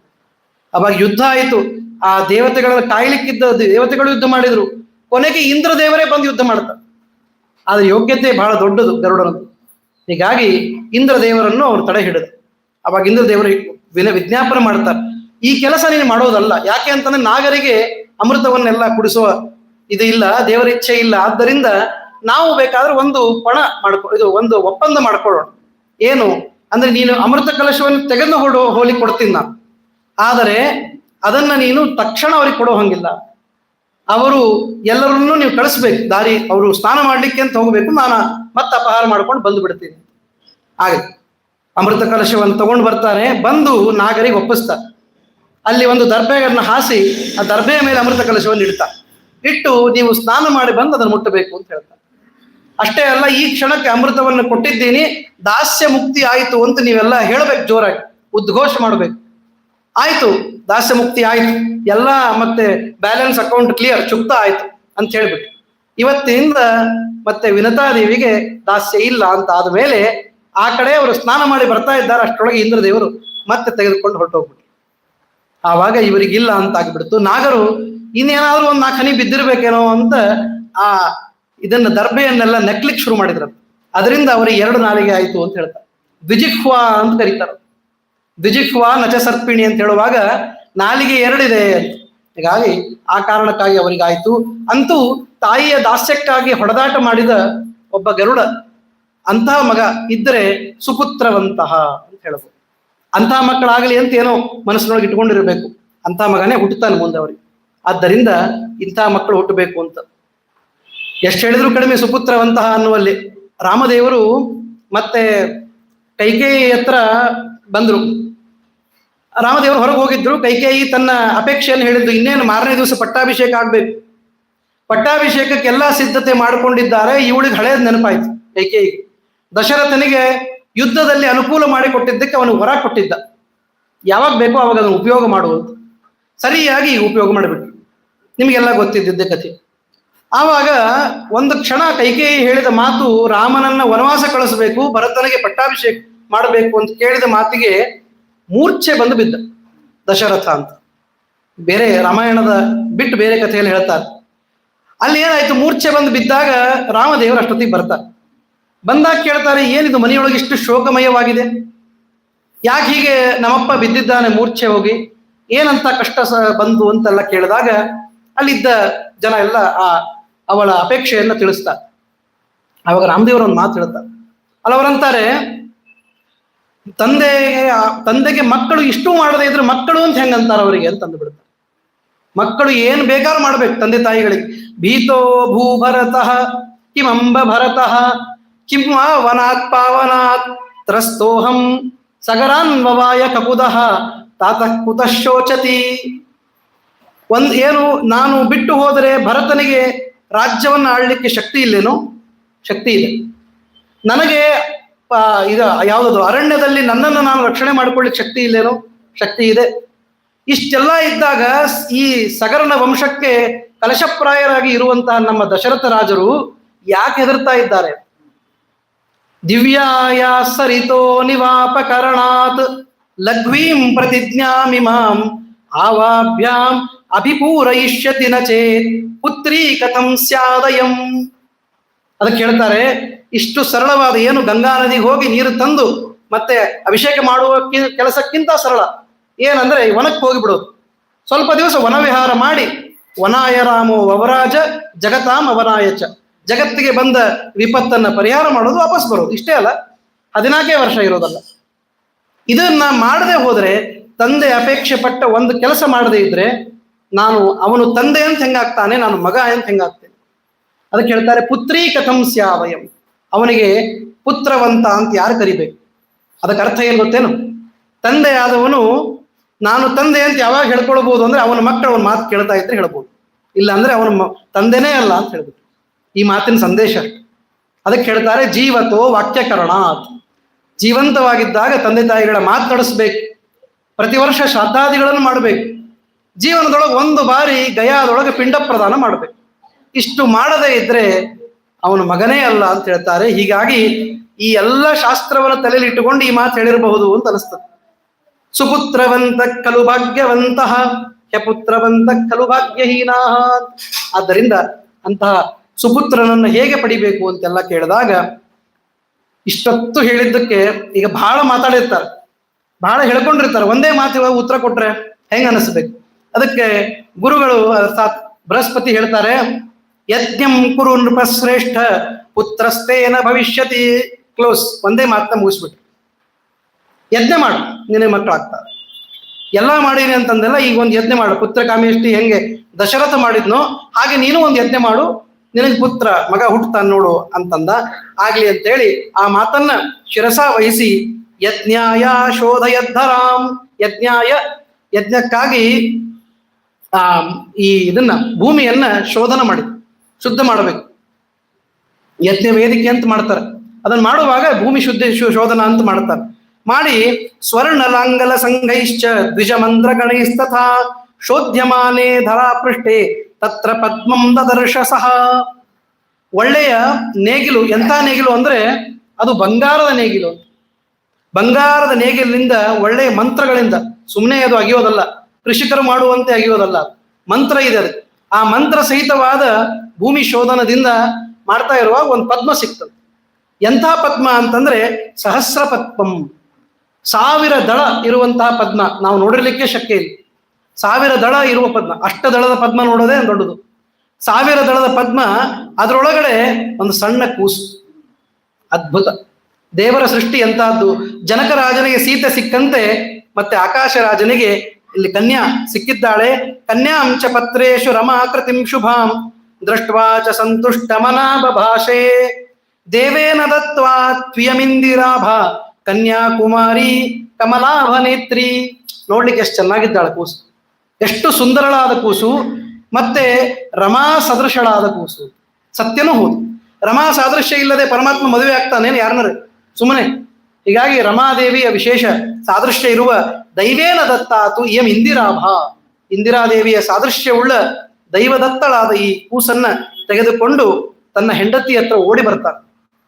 ಓಡಿ ಬಂದು ಆವಾಗ ತನ್ನ ಹೆಂಡತಿಯ ಕೈಗೆ ಕೊಡ್ತಾನೆ. ಆವಾಗ ಆಕಾಶವಾಣಿ ಆಯ್ತು. ಏನಂತ? ಉವಾಚ ಆಕಾಶ ಗಾವಾಣಿ ಪುತ್ರೀಯಂ ತವ ಪುಣ್ಯದ. ಏನ್ ಮಾಡ್ಬೇಕು ಈ ಕೂಸನ್ನ ಅಂತ ವಿಚಾರ ಮಾಡಬೇಡ ಆಕಾಶ ರಾಜ, ಇವಳು ನಿನ್ನ ಮಗಳೇ ಇದ್ದಾಳೆ ಅಂತ ಆಕಾಶವಾಣಿ ಆಗ್ಬಿಡ್ತು. ಯಾವಾಗ ಆಕಾಶವಾಣಿಯಿಂದ ನಿಶ್ಚಯ ಆಯ್ತು ಇದು ನನ್ನ ಮಗಳು ಅಂತ, ಹೆಂಡತಿಗೆ ಹೋಗಿ ಹೇಳ್ತಾನೆ, ಸಂರಕ್ಷಸ್ವ ಮಹಾಭಾಗ ಬಹುಕೀರ್ತಿ ಫಲಪ್ರದಾಂ. ಆಕಾಶವಾಣಿ ಹೇಳ್ತಾ ಇತ್ತು, ಇದನ್ನ ಬಹುಕೀರ್ತಿಯನ್ನ ಕೊಡುವ, ಯಶಸ್ಸನ್ನ ಕೊಡುವ ಮಗು ಇದು, ಆದ್ದರಿಂದ ಇದನ್ನು ಚೆನ್ನಾಗಿ ಸಂರಕ್ಷಣೆ ಮಾಡು ಅಂತೆಲ್ಲ ಹೇಳ್ತಾನೆ. ಅವಾಗ ಆ ಕನ್ಯೆಯನ್ನ ತೆಗೆದುಕೊಂಡು ತನ್ನ ಹೆಂಡತಿ ಹತ್ರ ಕೊಡ್ತಾನೆ. ಶೃಣು ಭದ್ರೇ ಮಹಾಪ್ರಾಜ್ಞೆ ದೇವದತ್ತಾಂ ಇಮಾಂ ಶುಭಾಂ ಸಂವರ್ಧಸ್ವ ವರಾಂ ಪುತ್ರೀಂ ಗರ್ಭಜಾತಾಂ ಸುತಾಮಿವ. ನಿನ್ನ ಗರ್ಭದೊಳಗೆ ಮಕ್ಕಳು ಹುಟ್ಟಿದ್ರೆ ಹೇಗೆ ನೋಡ್ಕೋತಾ ಇದ್ದೆ ಹಾಗೆ ನೋಡ್ಕೋಬೇಕು ಅಂತ ಹೇಳಿದ. ಎಂಥ ಒಳ್ಳೆ ಮಾತು. ತಾಯಿಗೆ ಮತ್ತೆ ಹೇಳುವ ಮಾತು ಸರಿಯಾದ ಮಾತು. ಆದ್ರೆ ಮಜಾ ಏನಾಯ್ತು ಅಂತಂದ್ರೆ ಕೂಸನ್ನ ಕೈಯಾಗೆ ತೆಗೆದುಕೊಂಡಿದ್ದಾಳೆ, ಅವಳಿಗೆ ಗರ್ಭ ಉಂಟಾಗಿದೆ. ಇಷ್ಟು ವರ್ಷದಿಂದ ಅವಳಿಗೆ ಗರ್ಭವತಿ ಆಗಿರಲಿಲ್ಲ. ಆದರೆ ಕೂಸು ಯಾವಾಗ ಬಂತು, ಮಡಿಲು ತುಂಬಿತೋ, ಇನ್ನೊಂದು ಮಡಿಲು ತುಂಬುವ ಸುವರ್ಣ ಅವಕಾಶ ಅವಳಿಗೆ ಬಂತು. ಹೇಳ್ತಾರೆ ನೋಡ್ರಿ, ಕನ್ಯಾಗಮನ ಪುಣ್ಯೇನ ಸಾ ದೇವಿ ಗರ್ಭ ಮಾದದೆ ಗರ್ಭಿಣೀಂ ಸ್ವಸತೀಂ ದೃಷ್ಟ ಚಕ್ರೇ ಪುಂಸವನಂ ಪತಿ. ಮಗ ಹುಟ್ಲಿ ಅಂತ ಹೇಳಿ ಪುಂಸವನವನ್ನ ಮಾಡಿದ. ಯಾವಾಗ ಗರ್ಭವತಿ ಅಂತ ಗೊತ್ತಾಯ್ತು, ಮತ್ತೆ ಪುಂಸವನ ಮಾಡಿದ. 5ನೇ ತಿಂಗಳಿಗೆ ಸೀಮಂತ, 5ನೇ ತಿಂಗಳಲ್ಲಿ ಸೀಮಂತವನ್ನ ಮಾಡಿ ವಿಧಿವತ್ ಬ್ರಾಹ್ಮಣೈರ್ ಯಜುಷಾಂಗಣೈಹಿ, ಒಳ್ಳೆಯ ಯಜುಶಾಖಾ ಮಂತ್ರಗಳಿಂದ ಮತ್ತೆ ವಿಧಿವತ್ತಾಗಿ ಸೀಮಂತೋನ್ನಯನ ಕಾರ್ಯಕ್ರಮವನ್ನು ಮಾಡಿ ಮುಗಿಸಿದ್ದಾನೆ. 10ನೇ ತಿಂಗಳು, 9 ತಿಂಗಳು ಮುಗಿದ ಮೇಲೆ ಬಂದಾಗ ಸುಶುವೆ ಪುತ್ರ ಮುತ್ತಮಂ, ಒಳ್ಳೆಯ ಮಗು, ಗಂಡು ಮಗು ಹುಟ್ಟಿದೆ. ಈ ಕಡೆ ದೈವದತ್ತವಾದ ಹೆಣ್ಣು ಮಗು, ದೈವದತ್ತವಾದ ಗಂಡು ಮಗು, ಎರಡೂ ಕೂಡ ಅವನ ಒಡಲು ತುಂಬಿದೆ. ಆವಾಗ ಹೇಳ್ತಾರೆ ಯಾವತ್ತಿನ ದಿವಸ ಅಂತ, ಮಾಸೆ ಕನ್ಯಾಗತೆ ಭಾನೌ ದಶಮ್ಯಾಂ ರೋಹಿಣಿಯುತೆ. ಕನ್ಯಾ ರಾಶಿಯಲ್ಲಿ ಸೂರ್ಯನಿದ್ದಾಗ ರೋಹಿಣಿ ನಕ್ಷತ್ರದಲ್ಲಿ ದಶಮಿ ದಿವಸ ಶುಕ್ಲ ಪಕ್ಷ, ಅವತ್ತಿನ ದಿವಸ ಸಾಯಂಕಾಲದಲ್ಲಿ ಮತ್ತೆ ಗುರುವಾರ, ಆವಾಗ ಒಂದು ಗಂಡು ಮಗು ಹುಟ್ಟಿತು. ಆವಾಗ ಪುತ್ರೋತ್ಪತ್ತಿ ಪ್ರವಕ್ತೃಣಾಂ ಸರ್ವಸ್ವಂ ದತ್ತವಂಸ್ತದ. ಅವನು ಎಷ್ಟು ದುಃಖ ಪಟ್ಟಿದ್ದ, ಅದಕ್ಕೆ ಎಷ್ಟು ಕೊಡಬೇಕೀಗ. ಈಗ ದುಃಖ ಪಟ್ಟಿದ್ರು, ಬಹಳ ವಿಲಾಪ ಮಾಡಿದ್ರು. ಬಂದ ತಕ್ಷಣ ಆಯ್ತು ಬಿಡು, ಮತ್ತೆ ಇದು ಬರೋದು ಬಂತು, ಅದು ಬರೋದೇ ಇತ್ತೇನೋ ಬಂತೇನೋ, ನಾ ಏನ್ ಮಾಡ್ಬೇಕಾಗಿಲ್ಲ ಅಂತ ಬಿಡ್ಲಿಲ್ಲ. ನಾಳೆ ಮಾಡಿದ್ರಾಯ್ತು, ನಾಡಿದ್ದು ಮಾಡಿದ್ರಾಯ್ತು ಅಂತ ಬಿಡ್ಲಿಲ್ಲ. ಎಷ್ಟು ಅಂದ್ರೆ ತನ್ನ ಸರ್ವಸ್ವವನ್ನು ದಾನ ಮಾಡಿಬಿಟ್ಟ. ಅಷ್ಟು ದಾನಗಳನ್ನು ಕೊಟ್ಟ. ಗವಾಂ ಕೋಟಿ ಸಹಸ್ರಾಣಿ ಅಶ್ವಾನಾಂ ಅಯುತಂ ತಥಾ. ಇದನ್ನ ಫೇಸ್ ವ್ಯಾಲ್ಯೂ ಮೇಲೆ ತಗೊಂಡ್ರೆ 1000 ಕೋಟಿ ಆಕಳು ಅಂತ, ಬಹಳ ಆಕಳು ಅಂತ ಇಷ್ಟ ಅಭಿಪ್ರಾಯ. ಮತ್ತೆ ವತ್ಸರ 10,000 ಅಶ್ವಗಳನ್ನು ದಾನ ಮಾಡಿದ. ಎಲ್ಲವನ್ನೂ ಕೂಡ ಮಾಡಿ ಸ್ವಸ್ತಿ ವಾಚನ ಮಾಡಿಕೊಂಡ. ಸ್ವಸ್ತಿ ವಾಚನ ಮಾಡಿ ಅದಕ್ಕೆ ಜಾತಕರ್ಮವನ್ನು ಮಾಡ್ಬೇಕಲ್ಲ, ತತ್ಕ್ಷಣಂ ಅಂತ ವೇದವ್ಯಾಸರು ಬರಿಬೇಕಾದ್ರೂ ಕೂಡ ಜಾತಕರ್ಮಂ ಚಕ್ರೆ ಅಂತ ಬರೀಲಿಲ್ಲ. ಜಾತ ಕರ್ಮಾಧಿಕಂ ಚಕ್ರೆ ಅಲ್ಲ, ಜಾತ ಕರ್ಮಾಧಿಕಂ ಕರ್ಮ ಕೃತವಾನ್ ತತ್ಕ್ಷಣಂ ನೃಪ. ತಕ್ಷಣಕ್ಕೆ ಜಾತಕರ್ಮ ಮಾಡಬೇಕು, ಅದನ್ನ ಮಾಡಿದ. 12ನೇ ದಿವಸ ಮತ್ತೆ ಒಳ್ಳೆಯ ಪುತ್ರನಾಮ ವಿಧಾನವನ್ನ ಅರ್ಥಾತ್ ನಾಮಕರಣವನ್ನ ಮಾಡಿದ್ದಾನೆ. ತದ್ದಿನೇ ಬಹು ವಿಪ್ರಾಣಂ ಭೋಜನಂ ಗತವಾನ್ ನೃಪ. ಎಲ್ಲಾ ಅಲ್ಲಿ ಇರುವಂತಹ ಶ್ರೇಷ್ಠ ವಿಪ್ರರನ್ನೆಲ್ಲ ಕರೆದು ಮತ್ತೆ ಒಳ್ಳೆ ಊಟಕ್ಕೆ, ಇವತ್ತು ನಾವು ಊಟ ಮಾಡಿದ್ವಲ್ಲ ಅಂತ ಒಳ್ಳೆ ಊಟವನ್ನ ದೇವರು ಅಲ್ಲಿ ಮಾಡಿಸಿದ್ದಾರೆ. ಮಾಡಿಸಿ ಎನ್ನಾಂನ ವಸುದಾನೇತಿ ಲೋಕೆ ಖ್ಯಾತಿಂ ಗಮಿಷ್ಯತಿ. ಆ ಹೆಸರು ಏನಿಟ್ರು ಅಂತಂದ್ರೆ ವಸುದಾನ ಅಂತ. ವಸು ಅಂದ್ರೆ ಸಂಪತ್ತು, ಸಂಪತ್ತನ್ನು ಕೊಡುವವನು, ಜ್ಞಾನ ಸಂಪತ್ತನ್ನು ತರುವವನು ಅಂತ ಅರ್ಥ. ಸರಿಯಾದ ಹೆಸರು. ಆ ಕಡೆ ಇದೆಲ್ಲ ಆಯ್ತು. ಋಷಿಗಳು ಕೇಳಿದ್ರು, ಅಲ್ಲ ಹುಟ್ಟಿದ್ದು ಮೊದಲು ಹೆಣ್ಣು, ಆಮೇಲೆ ಗಂಡು, ಗಂಡಿನ ಬಗ್ಗೆನೇ ಹೇಳಕ್ ಶುರು ಮಾಡಿದ್ರಲ್ಲ, ಸೂತಾಚಾರ್ಯರು ಗಂಡಿನ ಬಗ್ಗೆನೇ ಬಹಳ ಅಪೇಕ್ಷೆನೋ ಏನೋ ಅಂತ ಕೇಳಿದ್ರು ಅನ್ನುವಂತೆ ಇದೆ. ಅದಕ್ಕೆ ಋಷಿಗಳು ಕೇಳ್ತಾರೆ, ಶ್ರುತ ಪುತ್ರ ಪ್ರಭಾವಶ್ಚ ನ ಶ್ರುತಂ ಮುನಿ ಪುಂಗವ ಅಯೋ ನಿಜಾಯಾಸ್ತತ್ಪುತ್ರ್ಯಾಹ ಕಿಂ ನಾಮ ಕೃತವಾನ್ ನೃಪಃ. ಒಂದು ಅವರಿಗೆ ಇದು ಏನೋ ಕುತೂಹಲ, ಯೋನಿಜನಾದ ಮಗುವಿಗೆ ಇಷ್ಟೆಲ್ಲಾ ವ್ಯವಸ್ಥೆ ಮಾಡಿ ಒಳ್ಳೆ ಹೆಸರಿಟ್ಟ. ಅಯೋನಿಜೆಯಾಗಿ ಬಂದಿದ್ದಲ್ಲ, ಯಾರಿಂದಲೂ ಹುಟ್ಟದ ಆ ಪದ್ಮಗರ್ಭ ಸಂಭೂತೆಯಾದ ಆ ಮಗು, ಅದಕ್ಕೇನ್ ಹೆಸರಿಟ್ಟ ಅಂತ ಕೇಳಿದ್ರು. ಅವ ಹೇಳಿದ್ರು, ಪದ್ಮೋದರೀಂ ಪದ್ಮಗರ್ಭಾಂ ಪದ್ಮಜಾತಾಂ ವರಾನನಾಂ ಪದ್ಮಾಯ ಅವತಾರಾಂ ತಾಂ ಮತ್ವಾ ತಸ್ಯಾಸ್ತದಾಕರೋತ್. ಏನಂತ? ಅನುರೂಪಂ ನಾಮ ಕರ್ಮ ನಾಮ್ನಾ ಪದ್ಮಾವತೀತಿ ಚ. ಪದ್ಮೋದರಿಯಾದ, ಪದ್ಮಗರ್ಭೆಯಾದ, ಪದ್ಮಜಾತಳಾದ ಮತ್ತು ಇಂದಿರಾ ದೇವಿಯ ವಿಶೇಷವಾಗಿ ಅನುರೂಪಳಾದಂತಹ ಆ ಮಗುವಿಗೆ ಪದ್ಮಾವತಿ ಎಂಬುದಾಗಿ ಹೆಸರನ್ನ ಇಟ್ಟ. ಬಹಳ ಚೆನ್ನಾಗಿ ಈ ಕಡೆ ಪದ್ಮಾವತಿ, ಆ ಕಡೆ ವಸುದಾನ ಇಬ್ಬರು ಕೂಡ ಪ್ರವರ್ಧಮಾನರಾಗಿದ್ದಾರೆ. ವರ್ಧಮಾನವು ಸುತವು ದೃಷ್ಟ ರಾಜ ಸಂತೋಷಮಾಗತಃ. ಮಕ್ಕಳನ್ನ ಬೆಳೀತಾ ನೋಡ್ತಾ ಇದ್ರೆ ಎಷ್ಟು ಸಂತೋಷ ಆಯಿತು. ಆವಾಗ ಅಗ್ರಜಾಂ ಪುತ್ರಿಕಾಂ ದೃಷ್ಟ ತದಂತೆ ಪುತ್ರಮುತ್ತಮಂ ದೃಷ್ಟ್ವಾ ತುತೋಷ ಮನಸ ಸಂಪೂರ್ಣ ಆನಂದ ಸಾಗರ. ಎಲ್ಲ ನಡೀತಾ ಇತ್ತು, ಒಳ್ಳೆ ಆನಂದ ಸಾಗರ ಜೀವನ. ಅಷ್ಟು ಖುಷಿಯಾಗಿ ಎಷ್ಟು ವಿಲಾಪ ಮಾಡಿದ್ನೋ ಅಷ್ಟು ಆನಂದವನ್ನ ಅವನು ಪಡ್ಕೊಂಡ. ಅದೆಲ್ಲ ಆದ ಮೇಲೆ ಆ ಹುಡುಗಿಗೆ ಯೌವನ ಬಂದಿದೆ. ಬಾಲ ಯೌವನಂ ಗತ ಯೌವನಾಢ್ಯಾಂ ವಿಶಾಲಾಕ್ಷಿಂ ದೃಷ್ಟ್ವಾ ರಾಜ ವ್ಯಚಿಂತಯತ್. ಮಕ್ಕಳು ದೊಡ್ಡವರಾದ ಮೇಲೆ ಅವರಿಗೆ ಮದುವೆ ಮಾಡಬೇಕು ಅಂತ ಇರ್ತದೆ. ಅದಕ್ಕಾಗಿ ಅವನು ಚಿಂತೆ ಮಾಡ್ಲಿಕ್ಕೆ ಪ್ರಾರಂಭ ಮಾಡಿದ.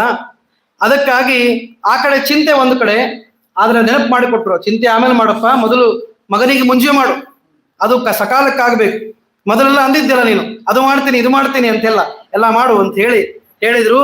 ಆವಾಗ ಪುತ್ರನಿಗೆ ಮತ್ತೆ ಇದನ್ನ ಉಪನಯನವನ್ನೆಲ್ಲ ಮಾಡಿದ್ದಾನೆ. ಆಮೇಲೆ ಮಗಳ ಮದುವೆಗಾಗಿ ವಿಚಾರ ಮಾಡ್ತಾ ಇದ್ದ. ನ ಪ್ರಾಪದುಕ್ತ ಸಂತಪ್ತ ಕಸ್ಮೈ ದೇಯ ಮಯಾ ಸುತ. ಯಾರಿಗೆ ಮದುವೆ ಮಾಡಿಕೊಡ್ಬೇಕು ಅನ್ನೋ ಪ್ರಶ್ನೆ. ಬ್ರಹ್ಮದೇವರ ಹತ್ರ ಹೋಗಿ ಕೇಳಬೇಕು, ಅದೇ ಒಂದು ಉಪಾಯ. ಅದನ್ನೇನು ಇಲ್ಲಿ ಹೇಳಿಲ್ಲ. ಆದ್ರೂ ಯಾರಿಗೆ ಮದುವೆ ಮಾಡಿಕೊಡ್ಬೇಕು ಅಂತ ತಂದೆಯಾದವನು ಸ್ವಾಭಾವಿಕವಾಗಿ ಚಿಂತೆ ಮಾಡ್ತಾ ಇರ್ತಾನೆ. ಹಾಗೆ ಚಿಂತಾಮಗ್ನನಾಗಿ ಅವನು ಕೂತಿದ್ದ. ಆವಾಗ ಆ ಹೆಣ್ಣು ಮಕ್ಕಳನ್ನೆಲ್ಲ ಕಳಿಸಿಕೊಡ್ತಾನೆ. ಸಖಿಗಳಿಂದ ಪರಿವಾರದಿಂದ ನೀವು ಹೋಗಿ ಮತ್ತೆ ವನದೊಳಗೆ ಪುಷ್ಪ ಆಹರಣ, ದೇವರಿಗೆ ಏರಿಸಲಿಕ್ಕೆ ಪುಷ್ಪವನ್ನು ತೆಗೆದುಕೊಂಡು ಬರಬೇಕು. ಪುಷ್ಪಾಣ್ಯಾಹರ್ತುಂ ಕನ್ಯಾ ಕಮಲಲೋಚನ ವಸಂತಮಾಗತಂ ವೀಕ್ಷ ವನೆ ತಾಭಿರ್ ಭಯಾಕುಲ ಆಹಾರಯಾಮಾಸ ತರುಮೂಲಮುಪಾಶ್ರಿತ. ಆ ಒಳ್ಳೆಯ ಪುಷ್ಪಗಳನ್ನ ತರಬೇಕು ಅಂತ ಹೇಳಿ ಇದ್ರ ಹತ್ರ ಹೋಗಿದ್ರು. ಆ ಹೆಣ್ಣು ಮಕ್ಕಳೇ ಈ ಹೆಣ್ಣು ಮಕ್ಕಳು ಅಂತ ಹೇಳಿದ್ರು. ಎಲ್ಲಿಗೆ ಬಂತು ಕತೆ? ಆ ಆನೆ ಓಡಿ ಹೋಗಿತ್ತಲ್ಲ, ಇವನು ಬಾಣ ಬಿಡ್ಲಿಕ್ಕೆ ಬಂದ, ನಮಸ್ಕಾರ ಮಾಡಿ ಆನೆ ಓಡಿ ಹೋಯ್ತು. ಆನೆ ಹಿಂದೆ ಕಾಣಿಸಿದ ಹೆಣ್ಣು ಮಕ್ಕಳೇ ಈ ಹೆಣ್ಣು ಮಕ್ಕಳು ಅಂತ ಹೇಳಿ ಇಷ್ಟೆಲ್ಲ ಮಾಡಿ ಹುಟ್ಟಿ ಬಂದ ಆ ಪದ್ಮೋದರಿಯಾದ ಸುಂದರಳಾದ ಪದ್ಮಾವತಿ ಮತ್ತು ಅವರ ಸಖಿಯರೇ ಈ ಹೆಣ್ಣು ಮಕ್ಕಳು ಅಂತೆಲ್ಲ ವಿಷಯವನ್ನ ತಂದು ತೋರಿಸಿದ್ರು. ಆವಾಗ ನಾರದರು ಇನ್ನು ಅವರು ಈ ಶ್ರೀನಿವಾಸ ಬಂದು ಈ ಆನೆ ಕಥೆ ಮುಗುದಿಲ್ಲ ಅಷ್ಟರೊಳಗೆ ನಾರದರು ಬಂದಿದ್ರಂತ. ಅಲ್ಲೊಳಗೆ ಅವರು ಯಾವಾಗಲೂ ದೇವರ ಕಾರ್ಯವನ್ನ ಸಾಧನೆ ಮಾಡುವವರು. ಅದಕ್ಕಾಗಿ ಹೇಗೆ ಬಂದ್ರು? ಜಟಾಧರ ಭೂತ್ವ ವೃದ್ಧ, ಒಳ್ಳೆಯ ವೃದ್ಧರಾಗಿ ಜಟಾಜೂಟವನ್ನಿಟ್ಟುಕೊಂಡು ಬಂದಿದ್ದಾರೆ. ನೋಡ್ಲಿಕ್ಕೆ ಹೇಗಿದ್ದಾರೆ ಅಂದ್ರೆ ಕರ್ಪೂರ ಸದೃಶ ದ್ಯುತಿ, ಒಳ್ಳೆ ಬೆಳ್ಳಗಾಗಿ ಅವರ ದೇಹ ಕಾಂತಿ. ನೋಡ್ಲಿಕ್ಕೆ ಒಂದು ವೃದ್ಧ ಬ್ರಾಹ್ಮಣ ನೋಡ್ರಿ, ಒಳ್ಳೆ ಬೆಳ್ಳಗಿರುವ ವೃದ್ಧ ಬ್ರಾಹ್ಮಣರು ಶುಭ್ರವಾಗಿ ಕಾಣಿಸ್ತಾ ಇದ್ರೆ ನೋಡ್ಲಿಕ್ಕೆ ಮತ್ತೆ ಒಳ್ಳೆ ದೇವತಾಂಶರು ಅನ್ನುವಂತೆ ಕಾಣಿಸ್ತಾ ಇರ್ತಾರೆ. ಹೀಗೆ ನಾರದರು ವೃದ್ಧನ ವೇಷದಲ್ಲಿ ಅವಳ ಮುಂದೆ ಬಂದು ನಿಂತು ಪದ್ಮಾವತಿ ಸಖಿಯರಿಗೆ ಹೇಳ್ತಾಳೆ, ಯಾರಿವರು? ಕಸ್ತತ್ರ ವಿಚಾರ್ಯತಾಂ ಇತ್ಯುಕ್ತ ತದಾ ಕನ್ಯಾ ಪಪ್ರಕ್ಷು ಸ್ಥವಿರಂ ದ್ವಿಜಂ. ಒಳ್ಳೆಯ ಹಣ್ಣು ಮುದುಕನಾಗಿರುವ ಆ ದ್ವಿಜನನ್ನ ಕೇಳ್ತಾರೆ, ಯಾರಪ್ಪ ನೀನು, ಇಲ್ಲಿ ಯಾಕೆ ಬಂದಿ? ಬರೀ ಹೆಣ್ಣು ಮಕ್ಕಳು ಓಡಾಡ್ಕೊಂಡಿರುವ ಜಾಗ ಇದು, ಇಲ್ಲಿ ಯಾಕೆ ನೀನು ಬಂದಿದ್ದಿ ಅಂತ ಕೇಳಿದಾಗ ಹೇಳ್ತಾರೆ, ಅಹಂ ಕುಲಗುರು ಸಾಕ್ಷಾತ್ ಯುಷ್ಮಾಕಂ ವರಯೋಷಿತಾಂ ಹಸ್ತಂ ದರ್ಶಯ ಬಾಲೆ ತ್ವಂ ಲಕ್ಷಣಾನಿ ವದಾಮಿತೆ. ಇದೊಂದು ಥರ ಈ ಗಂಡು ಕೊರವಂಜಿ ಕೆಲಸ ಇದೆ. ಅಲ್ಲಿ ಕೊರವಂಜಿ ಕೆಲಸ ಮುಂದೆ ಬರ್ತದೆ. ಇದು ಮೊದಲೇ ಅದರ ಒಂದು ಪೂರ್ವಭಾವಿ ತಯಾರಿ. ಈ ಕಡೆ ಬಂದು ಆ ನಾರದರು ವೃದ್ಧ ವೇಷದಲ್ಲಿ ಹೇಳ್ತಾ ಇದ್ದಾರೆ, ನಾನು ನಿಮ್ಮ ಮನೆಯ ಕುಲಗುರು ಅಲ್ಲ, ನಿಮ್ಮನ್ನು ನೋಡೇ ಇಲ್ಲಲ್ಲ ಅಂತಂದು. ನಿಮ್ಮನ್ನು ಇಲ್ಲ ನೀವು ಸಣ್ಣವರಲ್ಲ, ನಿಮ್ಮನ್ನು ನೋಡ್ಲಿಕ್ಕೆ ಆಗಿರೋದಿಲ್ಲ. ನಾನು ವೃದ್ಧನಾದವನು, ಯಾವಾಗೋ ಬಂದು ಹೋಗ್ತಾ ಇರ್ತೀನಿ. ನಿಮ್ಮ ತಂದೆಗೆ ನಾನು ಗುರು, ಅದಕ್ಕಾಗಿ ನಿಮ್ಮ ಕುಲಗುರು ನಾನು. ನೀನು ನಿನ್ನ ಕೈ ತೋರಿಸು, ನಾನು ನಿನಗೆ ಒಂದಿಷ್ಟು ಮತ್ತೆ ಲಕ್ಷಣಗಳನ್ನು ನೋಡಿ ತಿಳಿಸ್ತೀನಿ ಅಂತ ಹೇಳ್ತಾರೆ. ಆವಾಗ ಅವಳೊಂದು ಯಾರೋ ಗೊತ್ತಿಲ್ಲದೆ ಇದ್ದವ್ರ ಕೈಗೆ, ಗುರುಗಳಾದ್ರೇನು ಮತ್ತೊಬ್ಬರಾದ್ರೇನು, ಕೈ ಕೊಡೋದು ಹೆಂಗೆ? ಅದಕ್ಕಾಗಿ ಲಜ್ಜೆಯಿಂದ ಅವಳು ಹಿಂದೆ ಸರದ್ಲ ಪದ್ಮಾವತಿ. ಆವಾಗ ಲಜ್ಜಾದಿಂದ ಹಿಂದೆ ಸರದಾಗ ಅವ್ರು ಹೇಳಿದ್ರು, ವಿದ್ಯುತ್ವಂ ಪಿತೃತುಲ್ಯಂ ಮಾಂ ಮನಸಾ ನಿರ್ಮಲೇನ ಚ. ನಿನ್ನ ತಂದೆ ಇದ್ರೆ ನೀನು ಕೈ ಕೊಡ್ತಾ ಇದ್ದಿದ್ದಿಲ್ಲ, ಕೈ ತೋರಿಸ್ತಾ ಇದ್ದಿದ್ದಿಲ್ಲ. ನಾನು ನಿನ್ನ ತಂದೆ ಅಂತ ತಿಳ್ಕೊ. ತಂದೆ ಮುಂದೆ ಯಾವ ಸಂಕೋಚ ಇರೋದಿಲ್ಲ. ಹೀಗಾಗಿ ಹಸ್ತಂ ದತ್ವಾ ವರಾಂಗನ. ಆದ್ರೆ ಒಂದ್ ಮಾತು ಹೇಳಿದ್ದಂತ ಕೊಡುವಾಗ, ಅಲ್ಲ ಹೇಳೋದು ಹೇಳ್ತೀರಿ ಮತ್ತೆ ಚಲೋ ಇದ್ದದ್ದು ಹೇಳ್ರಿ ಅಂತ. ಏನು ಮತ್ತೆ ಸುಳ್ಳು ಹೇಳಬೇಡ ಯಾವುದನ್ನು ಕೂಡ. ರಾಜನ ಮಕ್ಕಳು ಅಂದ ತಕ್ಷಣ ಒಂದೆರಡು ಎಕ್ಸ್ಟ್ರಾನೇ ಹೇಳ್ತಿರ್ತಾರೆ, ಹಾಗೇನು ಮಾಡಬೇಡ್ರಿ, ಇರೋ ಸತ್ಯ ಹೇಳ್ರಿ. ದೊಡ್ಡವರ ಮನೆಯಲ್ಲಿ ಒಂದ್ ಸ್ವಲ್ಪ ಅನುಕೂಲ ಆಗುವಂತೆ ಮಾತನಾಡುವ ಕ್ರಮ. ಹಾಗೇನು ಮಾಡಬೇಡ್ರಿ, ನೀವು ನಮ್ಮ ಕುಲಗುರುಗಳಾಗ್ರಿ ಏನೇ ಆಗ್ರಿ, ಇರೋ ವಿಷಯ ಹೆಂಗದನೋ ಹಂಗೆ ಹೇಳ್ರಿ. ಇದು ನಾ ಹೇಳ್ತಾ ಇಲ್ಲ, ಹೇಳ್ಯಾರ ವೇದವ್ಯಾಸರು. ಪ್ರಾಹಿ ಭಾವಿ ಶುಭಂ ಶ್ರೋತುಂ ನಿಜ ಲಕ್ಷಣ ಲಕ್ಷಿತಂ. ಅದಕ್ಕಾಗಿ ಹಾಗೆ ಹೇಳಿದ್ರು.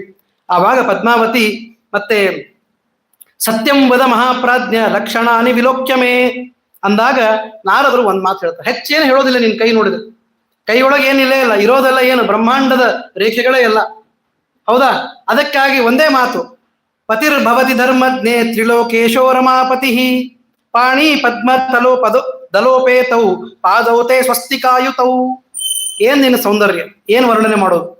ನಿನಗೆ ಸಾಕ್ಷಾತ್ ರಮಾಪತಿನೇ ನಿನ್ನ ಗಂಡ ಆಗ್ತಾನೆ ಅಷ್ಟೇ. ನಿನ್ನ ಮನಸ್ಸಿಗೆ ಯಾವ ವರ ಬೇಕೋ ಅದೇ ವರ, ಮತ್ತು ಸಾಕ್ಷಾತ್ ಈ ವೈಕುಂಠಕ್ಕೆ ಅಧಿಪತಿಯಾದ ಶ್ರೀನಿವಾಸನೇ ನಿನ್ನ ಮದುವೆ ಆಗ್ತಾನೆ ಅಂತ. ಶ್ರೀನಿವಾಸ ಅಂತ ಹೇಳುವುದಿಲ್ಲ, ರಮಾಪತಿ ಅಂತ ಹೇಳುತ್ತೆ.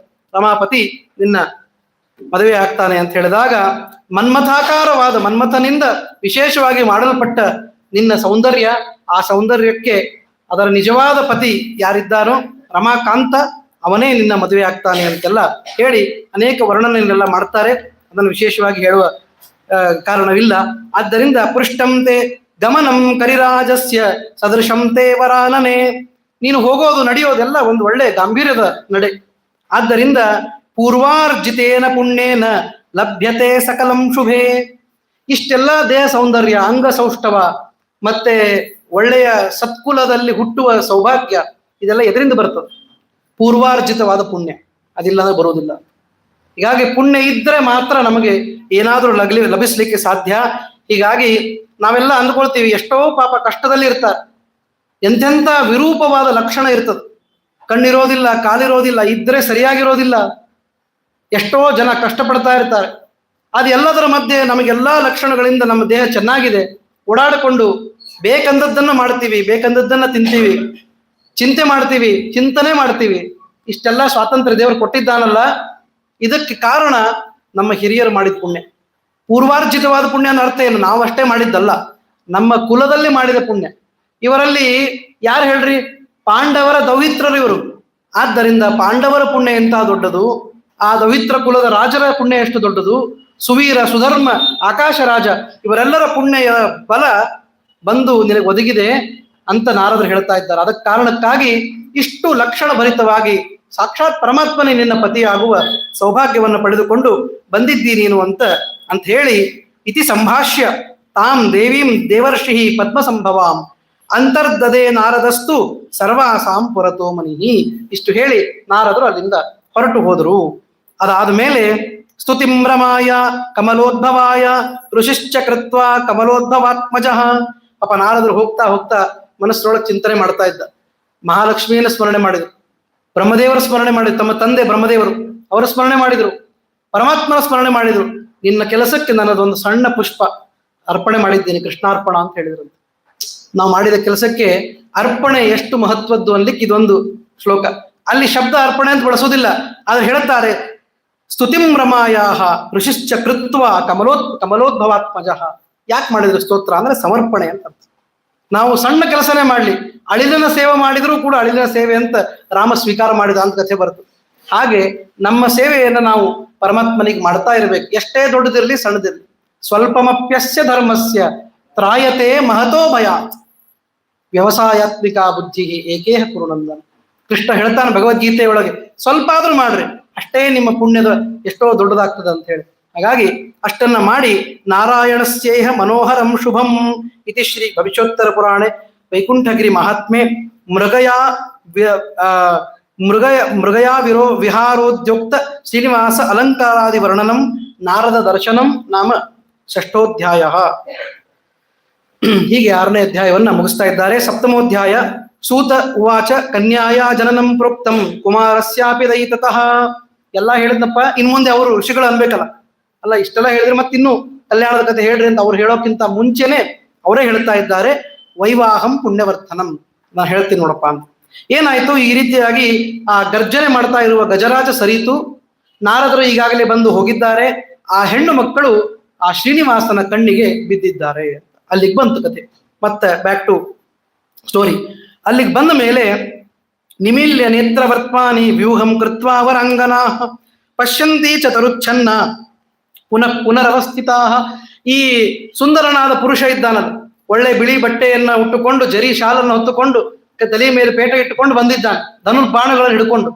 ಅವನನ್ನು ನೋಡಿದ ತಕ್ಷಣ ಬೇರೆ ಪುರುಷ ಅಂತ ಹೇಳಿ ಒಳಗೆ ಹೋದ್ರಂತ ನಿಮಿಲ್ಯ. ಅಷ್ಟೇ ಆದ್ರೂ ಕೂಡ ಚೆನ್ನಾಗಿರೋ ವಸ್ತು ನೋಡದೆ ಇರ್ಲಿಕ್ಕೆ ಆಗೋದಿಲ್ಲ.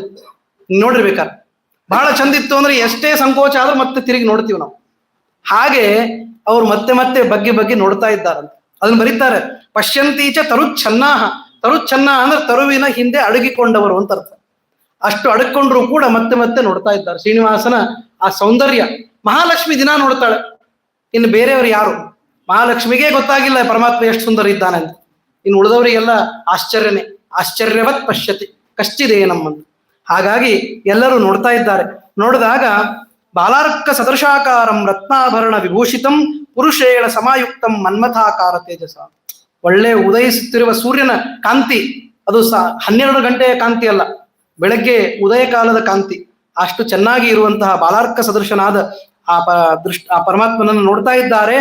ಹಯಸ್ತಂ ಪುರುಷೋತ್ತಮಂ. ಆವಾಗ ನಮಸ್ಕೃತ್ಯ ಆ ಗಜ ಹೊರಟು ಹೋದ ಮೇಲೆ ಆವಾಗ ಅವ್ರು ಹೇಳ್ತಾರಂತೆ, ವೃಕ್ಷ ಮೂಲಗತಾ ಬಾಲ ಅನ್ಯೋನ್ಯಂ ವಾಕ್ಯಮಬ್ರುವನ್. ತಮ್ಮೊಳಗೆ ಮಾತಾಡ್ಲಿಕ್ಕೆ ಶುರು ಮಾಡಿ. ಕೋಯಮತ್ರ ವರಾರೋಹೆ ಸಖಿ ಕಂಜಾಯ ದೇಕ್ಷಣೆ ಕೋಸೌ ಕಿರಾತ ರೂಪೀ ಚ ಕಿಂ ನ ದೃಷ್ಟಸ್ತ್ವಯಾ ಪುರಃ. ಅವಾಗ ಕೇಳ್ತಾಳೆ ಈ ಸಖಿ, ಒಬ್ರಿಗೊಬ್ರು ಮಾತಾಡ್ತಾ ಇದ್ದಾರೆ, ಈ ಹುಡುಗ ಯಾರು? ಹಿಂದೆ ಯಾವಾಗೂ ನೋಡೇ ಇಲ್ಲಲ್ಲ ಈ ಹುಡುಗನ್ನ ಅಂತ. ಅಂದ್ರೆ ಎಷ್ಟು ಮಂದಿ ನೀವು ನೋಡಿರ್ಬೇಕು. ನೋಡದೆ ಅಂತೂ ಈ ಮಾತು ಹೇಳಲಿಕ್ಕೆ ಆಗೋದಿಲ್ಲ, ನೋಡಿಲ್ಲ ಅಂತ. ಹೀಗಾಗಿ ಬೇರೆ ಹುಡುಗರನ್ನ ನೋಡಿದ್ರೇನೋ ಪಾಪ, ಈ ಹುಡುಗನ್ನ ಮಾತ್ರ ಯಾರು ನೋಡ್ಲಿಕ್ಕೆ ಆಗೋದಿಲ್ಲ. ಅಷ್ಟು ಚಂದಾದ ಹುಡುಗ, ಅಂದಾದ ಹುಡುಗ, ಅವನನ್ನ ನೋಡ್ಬೇಕು ಅಂತಂದಾಗ ಪದ್ಮಾವತಿ ಹೇಳಿದ್ವಿ ಸ್ಟಾಪ್. ಏನಂತಂದ್ರೆ ಪೃಚ್ಛಂತು ತಸ್ಯ ವೃತ್ತಾಂತಂ. ನೀವ್ ಯಾರು ನೋಡೋದು ಬೇಡ, ಕೇಳೋದು ಬೇಡ, ಜಾಸ್ತಿ ಇಂಟ್ರೆಸ್ಟ್ ತೋರಿಸೋದು ಬೇಡ. ಯಾಕೆ? ಪೃಚ್ಛಂತು ತಸ್ಯ ವೃತ್ತಾಂತಂ ಪಿತೃ ಮಾತ್ರ ಸ್ವಬಾಂಧವಾನ್ ದೇಶಂ ವೃತ್ತಂ ಕುಲಂ ಶೀಲಂ ನಾಮ ಗೋತ್ರಾಧಿಕಂ ತಥಾ. ಪದ್ಮಾವತಿ ಹೇಳಿದ್ದು ಅವ್ರಿಗೆ ಹೋಗಿ ಕೇಳ್ಕೊಂಡ್ ಬರ್ರಿ ಯಾರು ಅವನನ್ನು ಯಾರು ಅಂತ ಕೇಳಿದ್ರೆ ಸಾಕಾಗೋದಿಲ್ಲ. ಅವ್ರು ಹೇಳ್ತಾಳೆ, ಕೇಳೋದ್ ಕೇಳ್ತೀರಿ, ಅವ್ರ ತಂದೆ ತಾಯಿ ಯಾರು ಅಂತನೂ ಕೇಳ್ರಿ, ಬೇಕಾಗ್ತದೆ ಮುಂದೆ. ದೇಶಂ, ಯಾವ ದೇಶದವನು, ಲಗ್ನ ಆದ್ಮೇಲೆ ಎಲ್ಲಿಗೆ ಹೋಗ್ಬೇಕು, ಅದು ಬೇಕು. ವೃತ್ತಂ, ಮತ್ತು ಒಳ್ಳೆ ಕೆಲಸ ಮಾಡ್ತಾನೋ ಇಲ್ಲ, ವೃತ್ತ ಅಂದ್ರೆ ವೃತ್ತಿ, ಅವನು ಯಾವ ಕಸಬು ಮಾಡ್ತಾನೆ ಅದನ್ನು ಕೇಳ್ಕೊಡ್ರಿ. ಕುಲಂ ಶೀಲಂ, ಕುಲ ಮತ್ತು ಅವನ ಆಚಾರ ಶೀಲ ಹೇಗಿದೆ ಅಂತ. ನಾಮ ಗೋತ್ರ ಅಧಿಕಂ ತಥಾ, ಮತ್ತೆ ಗೋತ್ರವನ್ನು ಸರಿಯಾಗಿ ಕೇಳ್ಕೊಡ್ರಿ ಅಂತಂದ. ಗೋತ್ರ ಬಹಳ ಮಹತ್ವದ್ದು, ಆದ್ರಿಂದ ಅದನ್ನ ಕೇಳ್ಕೊಡ್ರಿ ಅಂತೆಲ್ಲ ಹೇಳಿದಾಗ ಆ ಕನ್ನಿಕೆಯರೆಲ್ಲ ಓಡಿ ಬರ್ತಾರೆ. ಬಂದು ಕೇಳ್ತಾರೆ, ಕಿಮರ್ಥಂ ಆಗತೋಸಿ ತ್ವಂ ಕಿಂ ತೇ ಕಾರ್ಯಂ ವದತ್ ಪ್ರಭು. ಹೇ ಪ್ರಭುವೇ, ಯಾಕೆ ಬಂದಿದ್ದಿ? ಅವನ ಮುಖ ನೋಡಿದ್ರೆ ಯಾರಿಗೂ ಕೂಡ ಎಲ್ಲವೋ ಅಂತ ಅನ್ಲಿಕ್ಕೆ ಮನಸ್ಸು ಬರಲಿಲ್ಲ. ಹೇ ಪ್ರಭುವೇ ಅಂದ್ರಂತವ್. ಹೇ ಪ್ರಭುವೇ, ಯಾಕೆ ಬಂದಿದ್ದಿ ನೀನು?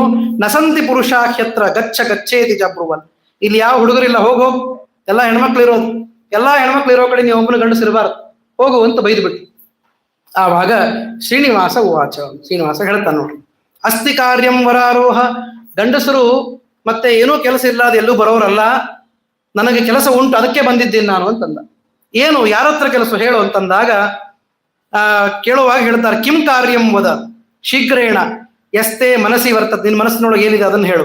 ಅಷ್ಟೇ ಅಲ್ಲ, ಕಿಂ ವಾಸಶ್ಚ ಕಿಂ ನಾಮ ಕಾತೇ ಮಾತಾ ಚ ಪಿತಾಕಃ. ನಿನ್ನ ತಾಯಿ ಯಾರು, ತಂದೆ ಯಾರು, ಅಣ್ಣ ಯಾರು, ತಂಗಿ ಯಾರು, ಅದನ್ನು ಕೇಳ್ಕೊಂಡ್ರು. ಇಷ್ಟು ಚಂದ ಹುಡುಗಿದ್ದ ಅಂದ್ರೆ ಅವ್ನ ಅಣ್ಣ ತಮ್ಮರು ಚೆನ್ನಾಗೇ ಇರ್ತಾರೆ, ಅದಕ್ಕೆ ಕೇಳಿರ್ಬಹುದು ಅಂತ ನಾವು ತಿಳ್ಕೊಳ್ಬೇಕು. ಇದು ರೀಡಿಂಗ್ ಬಿಟ್ವೀನ್ ದ ಲೈನ್ಸ್ ಅಂತಾರ ನೋಡಿ, ಹಂಗ್ ಮಾಡ್ಬೇಕು. ಕಿಂ ಕುಲಂ ಗೋತ್ರಮೇವಚ, ನಿಮ್ ಗೋತ್ರ ಯಾವ್ದು, ಕುಲ ಯಾವ್ದು ಎಲ್ಲ ಕೇಳ್ಕೊಂಡು. ಅವಾಗ ಶ್ರೀನಿವಾಸ ಹೇಳ್ದ, ನಾನು ಹೆಚ್ಚು ಮಾತಾಡುವವನಲ್ಲ, ಒಂದೇ ಮಾತು, ಕನ್ಯಾ ಅಪೇಕ್ಷಾ ಮುಖ್ಯ ಕಾರ್ಯಂ. ಹುಡುಗಿ ನೋಡ್ಕೊಂಡು ಬಂದಿನಿ ನೋಡ್ರಿ, ಅಷ್ಟೇ, ಇನ್ನೇನಿಲ್ಲ. ಇಷ್ಟು ಸ್ಟ್ರೇಟ್ ಫಾರ್ವರ್ಡ್ ಆಗಿ ಹೇಳಿದ್ರೆ ಲಗ್ನ ಬಹಳ ಬೇಗ ಆಗ್ಬಿಡ್ತ. 1000 ಮಾತಾಡೋಕ್ಕಿಂತ ಒಂದು ಮಾತಾಡಿದ್ರೆ ಸಾಕು. ಕನ್ಯಾಪೇಕ್ಷಾ ಮುಖ್ಯ ಕಾರ್ಯಂ ತದಂತೆ ಪ್ರವದಾಮಿ ವಹ. ಕೆಲವು ಮಕ್ಕಳು ಬಹಳ ಅಪ್ರೈಟ್ ಇರ್ತಾರೆ, ಬಹಳ ನಾಚಿಕೊಳ್ಳೋದೆಲ್ಲ ಮಾಡ್ತಾರೆ. ಅಪ್ಪ ಇಷ್ಟು ವಯಸ್ಸಾಗಿ ನೋಡಿ, 25, 26 ಆಯ್ತು, ಮದುವೆ ಮಾಡ್ತೀನಿ ನೋಡು ಅಂತ ಅಂದ್ಬಿಡ್ತಾರೆ, ಮುಗಿದೋಯ್ತು. ಇಷ್ಟು ಹೇಳಿದ್ರೆ ತಂದೆ ತಾಯಿಗಳಿಗೆ ಬಹಳ ಸೌಖ್ಯ. ಅವರು ಕೇಳೋದು, ಮುಖ ನೋಡೋದು, ಮತ್ತೆ ಗೇಜ್ ಮಾಡೋದು ಯಾವುದು ಹತ್ತೋದೇ ಇಲ್ಲ, ಮೊದಲೇ ಗೊತ್ತಾಗ್ಬಿಡ್ತದೆ, ಮಕ್ಕಳೇ ಹೇಳ್ಬಿಡ್ತಾರೆ.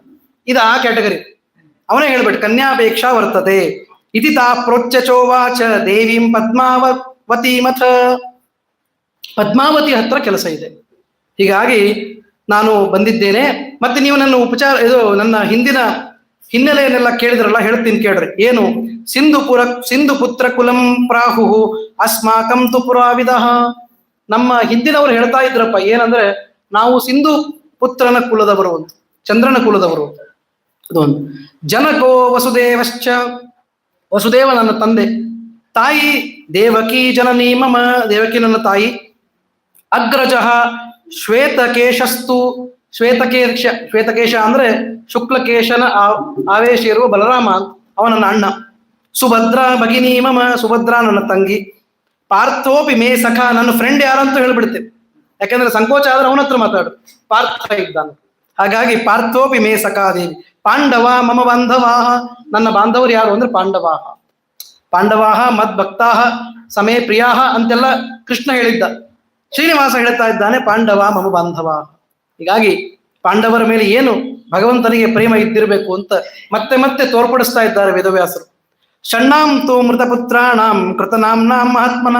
ಸ್ವಲ್ಪ ಸ್ವಾರಸ್ಯವನ್ನು ಜೋಡಿಸ್ತಾರೆ ಇವರು. ಏನ್ ಸ್ವಾರಸ್ಯ ಅಂದ್ರೆ, ನೋಡ್ಲಿಕ್ಕೆ ಇವನು ಸ್ವಲ್ಪ ಕಪ್ಪ, ಹೌದಾ? ಅವ್ರ ಅಣ್ಣ ಶುಕ್ಲಕೇಶನ ಆವೇಶದಿಂದ ಒಳ್ಳೆ ಚೆನ್ನಾಗಿ ಇರುವಂತಹ ಕಾಯ ಇರುವವನು. ಮತ್ತೆ ಇವರೆಲ್ಲ ಅಣ್ಣ ತಮ್ಮಂದ್ರು ಅಂತ ಹೇಳಿದ್ರೆ ಒಬ್ರಿಗೊಬ್ರಿಗೆ ಮ್ಯಾಚೇ ಇಲ್ಲಲ್ಲ ಅಂತಂದ್ರೆ, ಅದಕ್ಕೆ ಹೇಳ್ದ, ನಾನು ನಮ್ಮ ಅಮ್ಮನ ಮತ್ತೆ ಲಕ್ಷಣದವಳು. ದೇವಕಿ ಸ್ವಲ್ಪ ಕಪ್ಪಿದ್ಲಂತ. ಮಾತೃವರ್ಣಶ್ಚಮೇ ದೇವಿ ಕೃಷ್ಣ ಪಕ್ಷೇ ಜನ, ಹುಟ್ಟೋದು ಕೂಡ ಕೃಷ್ಣ ಪಕ್ಷ, ಮಾತೃವರ್ಣ. ಅದಕ್ಕೆ ನನ್ನ ಹೆಸರು ಕೃಷ್ಣ ಅಂತಿಟ್ರು. ನನ್ನ ವರ್ಣನೂ ಕೃಷ್ಣ, ನಾನೂ ಕೃಷ್ಣ ಅಂತ. ಹೀಗಾಗಿ ಒಳ್ಳೆಯ ಹೆಸರನ್ನು ಇಟ್ಟಿದ್ದಾರೆ. ಕೃಷ್ಣ ಅಂದ್ರೆ ಕರ್ಷತಿ, ಯಾರು ನಮ್ಮನ್ನ ಆಕರ್ಷಣೆ ಮಾಡ್ತಾರೋ ಅವನಿಗೆ ಕೃಷ್ಣ ಅಂತ ಕರೀತಾರೆ. ಮನಸ್ಸನ್ನ ಆಕರ್ಷಣೆ ಮಾಡೋದು ಒಂದು, ಸಂಸಾರವನ್ನೇ ಆಕರ್ಷಣೆ ಮಾಡ್ತಾನೆ, ಸಂಸಾರವನ್ನೇ ಕರ್ಷತಿ, ಆದ್ದರಿಂದಲೂ ಅವನು ಕೃಷ್ಣ ಅಂತ. ಹೀಗಾಗಿ ಅಂತಹ ಒಳ್ಳೆಯ ಹೆಸರನ್ನ ನನಗೆ ಇಟ್ಟಿದ್ದಾರೆ. ವರ್ಣತೋ ನಾಮತಶ್ಚಾಪಿ ಕೃಷ್ಣಂ ಪ್ರಾಹುರ್ ಮನೀಷಿಣಃ. ಜ್ಞಾನಿಗಳು ಹೀಗೆ ಹೇಳ್ತಾರೆ, ವರ್ಣನೂ ಕೃಷ್ಣ ಮತ್ತೆ ನಾಮತಃ ನಾಮವೂ ಕೃಷ್ಣ ಎಂಬುದಾಗಿ ಹೇಳ್ತಾರೆ. ಇಷ್ಟೆಲ್ಲ ಹೇಳಿದ ಮೇಲೆ ನಾನು ನಿಮ್ಮನ್ನು ಇಷ್ಟಕ್ಕೆ ಬಿಡೋದಿಲ್ಲ, ಆ ಹುಡುಗಿಯ ಮನೆ ಕಥೆ ಹೇಳು ನನಗೆ ಅಂತ ಹೇಳುದು. ಅದೆಲ್ಲ ಮತ್ತೆ ಕೇಳ್ಬೇಕಲ್ಲ. ಈಗ ತಗೊಂಡ ಮೇಲೆ ಗಿವ್ ಅಂಡ್ ಟೇಕ್ ಒಂದೇ ಇರ್ಬೇಕು. ಆದ್ದರಿಂದ ಇತಿತೇನ ಯುಷ್ಮಾ ವಿರುಚ್ಯತಾಂ ವಾರ್ತಾ ಗೋತ್ರ ನಾಮ ಕುಲಾಧಿಕಂ. ನಿಮ್ಮಿಂದ ಹೇಳಲ್ಪಡಲಿ ಅವರ ಗೋತ್ರ ನಾಮ ಕುಲ ಎಲ್ಲ ನೀವು ಹೇಳ್ರಿ. ಇತಿ ಅಂತ ಹೇಳಿದಾಗ ಆ ಹುಡುಗಿಯರು ಹೇಳೋದು ಬೇಡ, ನಾನೇ ಹೇಳ್ತೇನೆ. ಪದ್ಮಾವತಿನೇ ಮುಂದೆ ಬಂದಂತ, ಅವಳಿಗೊಂದು ಮುಂದೆ ಬರ್ಲಿಕ್ಕೆ ಅವಕಾಶ. ಆಕಾಶ ರಾಜ ತನಯಾಂ ನಿಷದಾಧಿಪ ವಿದ್ಧಿಮಾಂ. ಎಲೈ ಬೇಡರ ರಾಜನೇ, ನಿಷದಾಧಿಪ, ನನ್ನನ್ನು ಆಕಾಶ ರಾಜನ ಮಗಳು ಅಂತ ಕರೀತಾರೆ ಅಂತ. ತನ್ನ ಹೆಸರು ಹೇಳಲಿಲ್ಲ, ಆಕಾಶ ರಾಜನ ಮಗಳು. ಸ್ವಲ್ಪ ಬಲ ಹೆಚ್ಚಿರ್ತದೆ, ನಮ್ಮ ಹೆಸರಿನೊಳಗೆ ಬಲ ಇರುವುದಿಲ್ಲ. ನಾವು ಪ್ರಸಿದ್ಧರಲ್ಲ ಅಂದ್ಮೇಲೆ ನಮ್ಮ ಹೆಸರಿನೊಳಗೆ ಎಲ್ಲಿಂದ ಬಲ ಇರುತ್ತೆ? ನಮ್ಮ ಅಪ್ಪನ ಹೆಸರು ನಾವು ಹೇಳ್ತೇವೆ, ಹಾಗೆ ಅವಳು ಅವರ ಅಪ್ಪನ ಹೆಸರು ಹೇಳಿದ್ದು. ಅದಕ್ಕಾಗಿ ಆಕಾಶ ರಾಜ ತನಯಾಂ. ಆಮೇಲೆ ಹೇಳಿದ್ದು ನಾಮ್ನಾ ಪದ್ಮಾವತೀಂ ಕೃಷ್ಣ ಕುಲಂ ಶೀತಕರಸ್ಯ ಚ ಗೋತ್ರ ಮತ್ರೇ ಹೇ ಕಿರಾತೇಂದ್ರ ಶೀಘ್ರಂ ಗಚ್ಚೇತಿ ಚಾಬ್ರವೀತ್. ನನ್ನ ಹೆಸರು ಪದ್ಮಾವತಿ, ಕೃಷ್ಣನ ಕುಲ, ಕೃಷ್ಣ ಎಲೈ ಕೃಷ್ಣನೇ, ಕುಲಂ ಶೀತಕರಸ್ಯ, ಚಂದ್ರವಂಶ ನಮ್ದು ಕೂಡ, ಗೋತ್ರ ಮತ್ರೇಹೆ, ಅತ್ರಿಯ ಗೋತ್ರ ನಮ್ದು, ಅತ್ರಿ ಗೋತ್ರದವಳು ನಾನು. ಆದ್ದರಿಂದ ಇಷ್ಟು ಹೇಳಿದವಳೆ ನೀನು ಹೋಗ್ಬಿಡು ಅಂತಂದ. ಕೇಳಿದಲ್ಲ, ನಿನಗೆ ಬೇಕಾಗಿದ್ದು ಇನ್ಫಾರ್ಮೇಶನ್ ನಿನಗೆ, ನನಗೆ ಬೇಕಾಗಿದ್ದು ನನಗೆ, ನೀನು ಹೋಗು ಅಂತಂದ. ಶ್ರೀನಿವಾಸ ಹೇಳ್ದ, ಇಷ್ಟು ಯಾಕೆ ಅರ್ಜೆಂಟ್ ಮಾಡುತ್ತೆ? ಯಾಕೆ ನಿನಗೆ ನಿಷ್ಠೂರವಾದ ಮಾತು? ನಿಮ್ಮ ತಂದೆ ನಿನಗೆ ಒಳ್ಳೆ ಮಾತು ಕಲಿಸಿಲ್ಲ? ಯಾರ ಹತ್ರ ಹೇಗೆ ಮಾತಾಡಬೇಕು? ಇಷ್ಟು ಸುಂದರ ಪುರುಷ, ಲೋಕೋತ್ತರ ಪ್ರತಿಭಾ ಪರಮಾತ್ಮನದು. ರೂಪ ಲಾವಣ್ಯಗಳಲ್ಲಿ ಇವನಿಗೆ ಸದೃಶರಾದ ಇನ್ನೊಂದು ವಸ್ತುವೇ ಇಲ್ಲ ಜಗತ್ತೊಳಗೆ.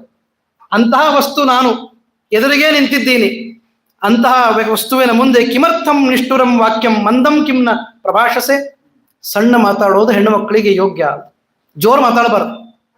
ಜೋರು ಮಾತಾಡಿದ್ರೆ ಏನ್ ತಪ್ಪು, ಗಂಡಸರೆಲ್ಲ ನಿಮ್ದು ನಡೆಸ್ತೀರಿ ಅಂತಂದ್ರೆ ನೀವು ಮಾತಾಡ್ರಿ ಬೇಡ ಅಂತಲ್ಲ, ಚೆನ್ನಾಗಿ ಕಾಣೋದಿಲ್ಲ ಅಂತ ಅಷ್ಟೇ ಅಭಿಪ್ರಾಯ. ಕೆಲವರು ಪಾಪ ಈ ಮಹಿಳಾ ಸಬಲೀಕರಣ ಅಂತ ಬಹಳ ಎಲ್ಲಾ ಕಡೆ ಪ್ರಸಿದ್ಧಿ, ಅದು ವಿಮೆನ್ಸ್ ಎಂಪವರ್ಮೆಂಟ್ ಅಂತ. ಅವರು ಜಗಳ ತೆಗಿತಾರೆ, ಗಂಡಸರೆಲ್ಲ ನಮಗ್ ಜೋರು ಮಾತಾಡಬೇಡ ಅಂತ ಹೇಳಿ ನಮ್ಮನ್ನು ದಮನ ಮಾಡ್ತಾರೆ ಅಂತ. ದಮನ ಮಾಡೋದಲ್ಲ, ನಿಮ್ಮ ಮರ್ಯಾದೆ ಹೋಗ್ತದೆ, ಅದಕ್ಕೆ ಅದು ಹೇಳೋದಿಲ್ಲ ಅಂತ. ಪಾಪ ಅವ್ರು ಹೇಳಬೇಕಾದ್ರೆ ಹೆಚ್ಚು ಕಡಿಮೆ ಮಾತಾಡಿಬಿಡ್ತಾರೆ. ಜೋರು ಮಾತಾಡಿದ್ರೆ ಲಜ್ಜೆ ಅನ್ನೋದು ಹೆಣ್ಣು ಮಕ್ಕಳಿಗೆ ಒಂದು ಮತ್ತೆ ಒಳ್ಳೆಯ ಆಭರಣ. ಆ ಆಭರಣವನ್ನು ಬಿಡಬಾರದು ಅನ್ನೋದಕ್ಕೆ ಹೇಳ್ತಿರ್ತಾರೆ. ಅದನ್ನು ಕೃಷ್ಣ ನೆನಪು ಮಾಡಿಕೊಡ್ತಾನೆ ಅವಳಿಗೆ. ಮಂದಂ ಕಿಮ್ನ ಪ್ರಭಾಷಸೆ, ನಿಧಾನವಾಗಿ ಯಾಕೆ ಮಾತಾಡ್ತಾ ಇಲ್ಲ ನೀನು, ಜೋರಾಗಿ ಯಾಕೆ ಹೇಳ್ತಾ ಇದ್ದೆ? ಅನ್ನಂ ಕಾಂಕ್ಷಂತಿ ವೈ ಲೋಕ ಯೋದದಾತಿ ನರೋತ್ತಮ ಸಪುಮಾನ್ ಪುಣ್ಯಮಾಪ್ನೋತಿ ಜಲದೋಪಿ ಫಲಂ ಲಭೇತ್ ಅದಿಶನ್ ಮೃದುಭಾಸೀತು ಚ ನತು ನಿಷ್ಠುರ ಭಾಷಿಣ. ಅನ್ನವನ್ನ ಕೇಳಿಕೊಂಡು ಬಂದವರಿಗೆ ಅನ್ನ ಕೊಡಬೇಕು, ಇದು ಜಗತ್ತಿನೊಳಗಿರುವ ಮೊದಲನೇ ಧರ್ಮ. ಅನ್ನದಾನಂ ಪರಂ ದಾನಂ ಅಂತೆಲ್ಲಕ್ಕಿಂತ ಹೇಳ್ತಾರೆ, ಹೌದ್ರಿ? ಅದು ಆಗಿಲ್ಲ ಅಂತಂದ್ರೆ ಪಾಪ ಬಂದವರಿಗೆ ಅನ್ನಕ್ಕೆ ಅನುಕೂಲ ಇಲ್ಲ, ನಮ್ಮ ಮನೆಯೊಳಗೆ ಮಡಿ ಎಲ್ಲ ಆಗೋದಿಲ್ಲ, ಆಚಾರ್ಯ ಸ್ವಲ್ಪ ನೀರು ಕುಡಿದು ಹೋಗ್ರಿ ಅಂತ ನೀರಲ್ಲೇ ಕೊಡಬೇಕು. ನೀರಿಗೂ ವ್ಯವಸ್ಥೆ ಇಲ್ಲ ಅಂತಂದ್ರೆ ಬಾವಿ ತೋರಿಸ್ಬೇಕು ಅವ್ರಿಗೆ, ಅದೂ ಆಗೋದಿಲ್ಲ ಅಂತ ಇಟ್ಕೊಡ್ರಿ. ನೀರಿಲ್ಲ, ಅನ್ನ ಇಲ್ಲ, ಏನೂ ಇಲ್ಲ ನಮ್ಮ ಮನೆಯೊಳಗೆ. ಒಂದು ಒಳ್ಳೆ ಮಾತಾದ್ರೂ ಆಡಬೇಕು. ನೀವು ಬಂದ್ರಿ ನಮ್ಮ ಮನೆ ಪಾವನ ಆಯ್ತು ಅಂತ ಒಂದು ಮಾತು ಆಡಬೇಕು. ಹಾಗೆ ಇದು ಯಾವುದನ್ನೂ ಮಾಡದೇ ಇದ್ದ ನೀನು ಒಂದು ಒಳ್ಳೆ ಮಾತಾಡ್ಲಿಕ್ಕೆ ಆಗೋದಿಲ್ಲ ನಿನಗೆ. ನನಗೆ ನಿಜವಾಗಿ ನೀನು ಅರಮನೆ ಕರ್ಕೊಂಡು ಹೋಗಿ ಊಟಕ್ಕೆ ಕೊಡಬೇಕಾಗಿತ್ತು ಅನ್ನೋ ಅಭಿಪ್ರಾಯ ಇತ್ತು. ಇಷ್ಟ್ಯಾವುದನ್ನು ಮಾಡದೆ ಒಂದೇ ಒಂದು ಒಳ್ಳೆ ಮಾತು ಆಡ್ತಾ ಇಲ್ಲ ಅಂತಂದ್ರೆ ಇದು ತಪ್ಪು ಅಂತ ಶ್ರೀನಿವಾಸ ಹೇಳ್ತಾ ಇದ್ದಾನೆ. ತಥಾಹಂ ಕಾಮಮುದ್ದಿಶ್ಯ ಪಾತ್ರಭೂತೋಸ್ಮಿ ಸಾಂಪ್ರತಂ ಸುಖಮೇಷ್ಯಸಿ ದಾನೇನ ತ್ವಂತೆ ಸ್ವರ್ಗಂ ಗಮಿಷ್ಯಸಿ. ನಿನ್ನನ್ನು ನೀನು ನನಗೆ ಕೊಡಬೇಕು, ಅದೇ ನೀನು ಮಾಡುವ ದೊಡ್ಡ ಕೆಲಸ. ನನ್ನ ಜೊತೆ ಮದುವೆ ಆಗಬೇಕು ಅಷ್ಟೇ ಅಲ್ಲ, ಇದನ್ನು ಮಾಡೋದ್ರಿಂದ ನೀನು ಸ್ವರ್ಗಲೋಕದಲ್ಲಿ ಮಹೀಯತೆ, ಚೆನ್ನಾಗಿ ಸ್ವರ್ಗಲೋಕದಲ್ಲಿ ಇರ್ತಿ ಅಂತ ಹೇಳ್ತಾರೆ. ಆವಾಗ ಅವಾಚ್ಯಂ ವದಸೆ ಮೂಢ ಜೀವನೇಚ್ಛ ನವಿದ್ಯತೆ ಅಂತ ಕೇಳ್ತಾನೆ ಪದ್ಮಾವತಿ. ಯಾಕೋ ಮಗನೇ ಕೆಟ್ಟ ಮಾತಾಡ್ತೀನಿ, ನಿನಗೆ ಬದುಕೋ ಇಚ್ಛಾ ಇಲ್ಲೇನೋ ಅಂತ ಕೇಳಿದ್ರು. ಯಾಕೆಂದ್ರೆ ಅವಳು ರಾಜನ ಮಗಳು. ಆಕಾಶರಾಜ ಸ್ವಾಂ ದೃಷ್ಟ ಹನಿಷ್ಯತಿನ ಸಂಶಯ. ನಾನೇ ಕೈಯೊಳಗೆ ಕತ್ತಿ ತಗೊಂಡು ಕೊಳ್ತೀನಿ ಅಂತ ಹೇಳಿಲ್ಲ. ಆಕಾಶರಾಜ ನಮ್ಮಪ್ಪಿದ್ದಾನಲ್ಲ, ಅವನಿಗೆ ಗೊತ್ತಾದ್ರೆ ನಿನ್ನನ್ನು ಕೊಂದು ಹಾಕ್ತಾನೆ ಅಂತ ಹೇಳಿ.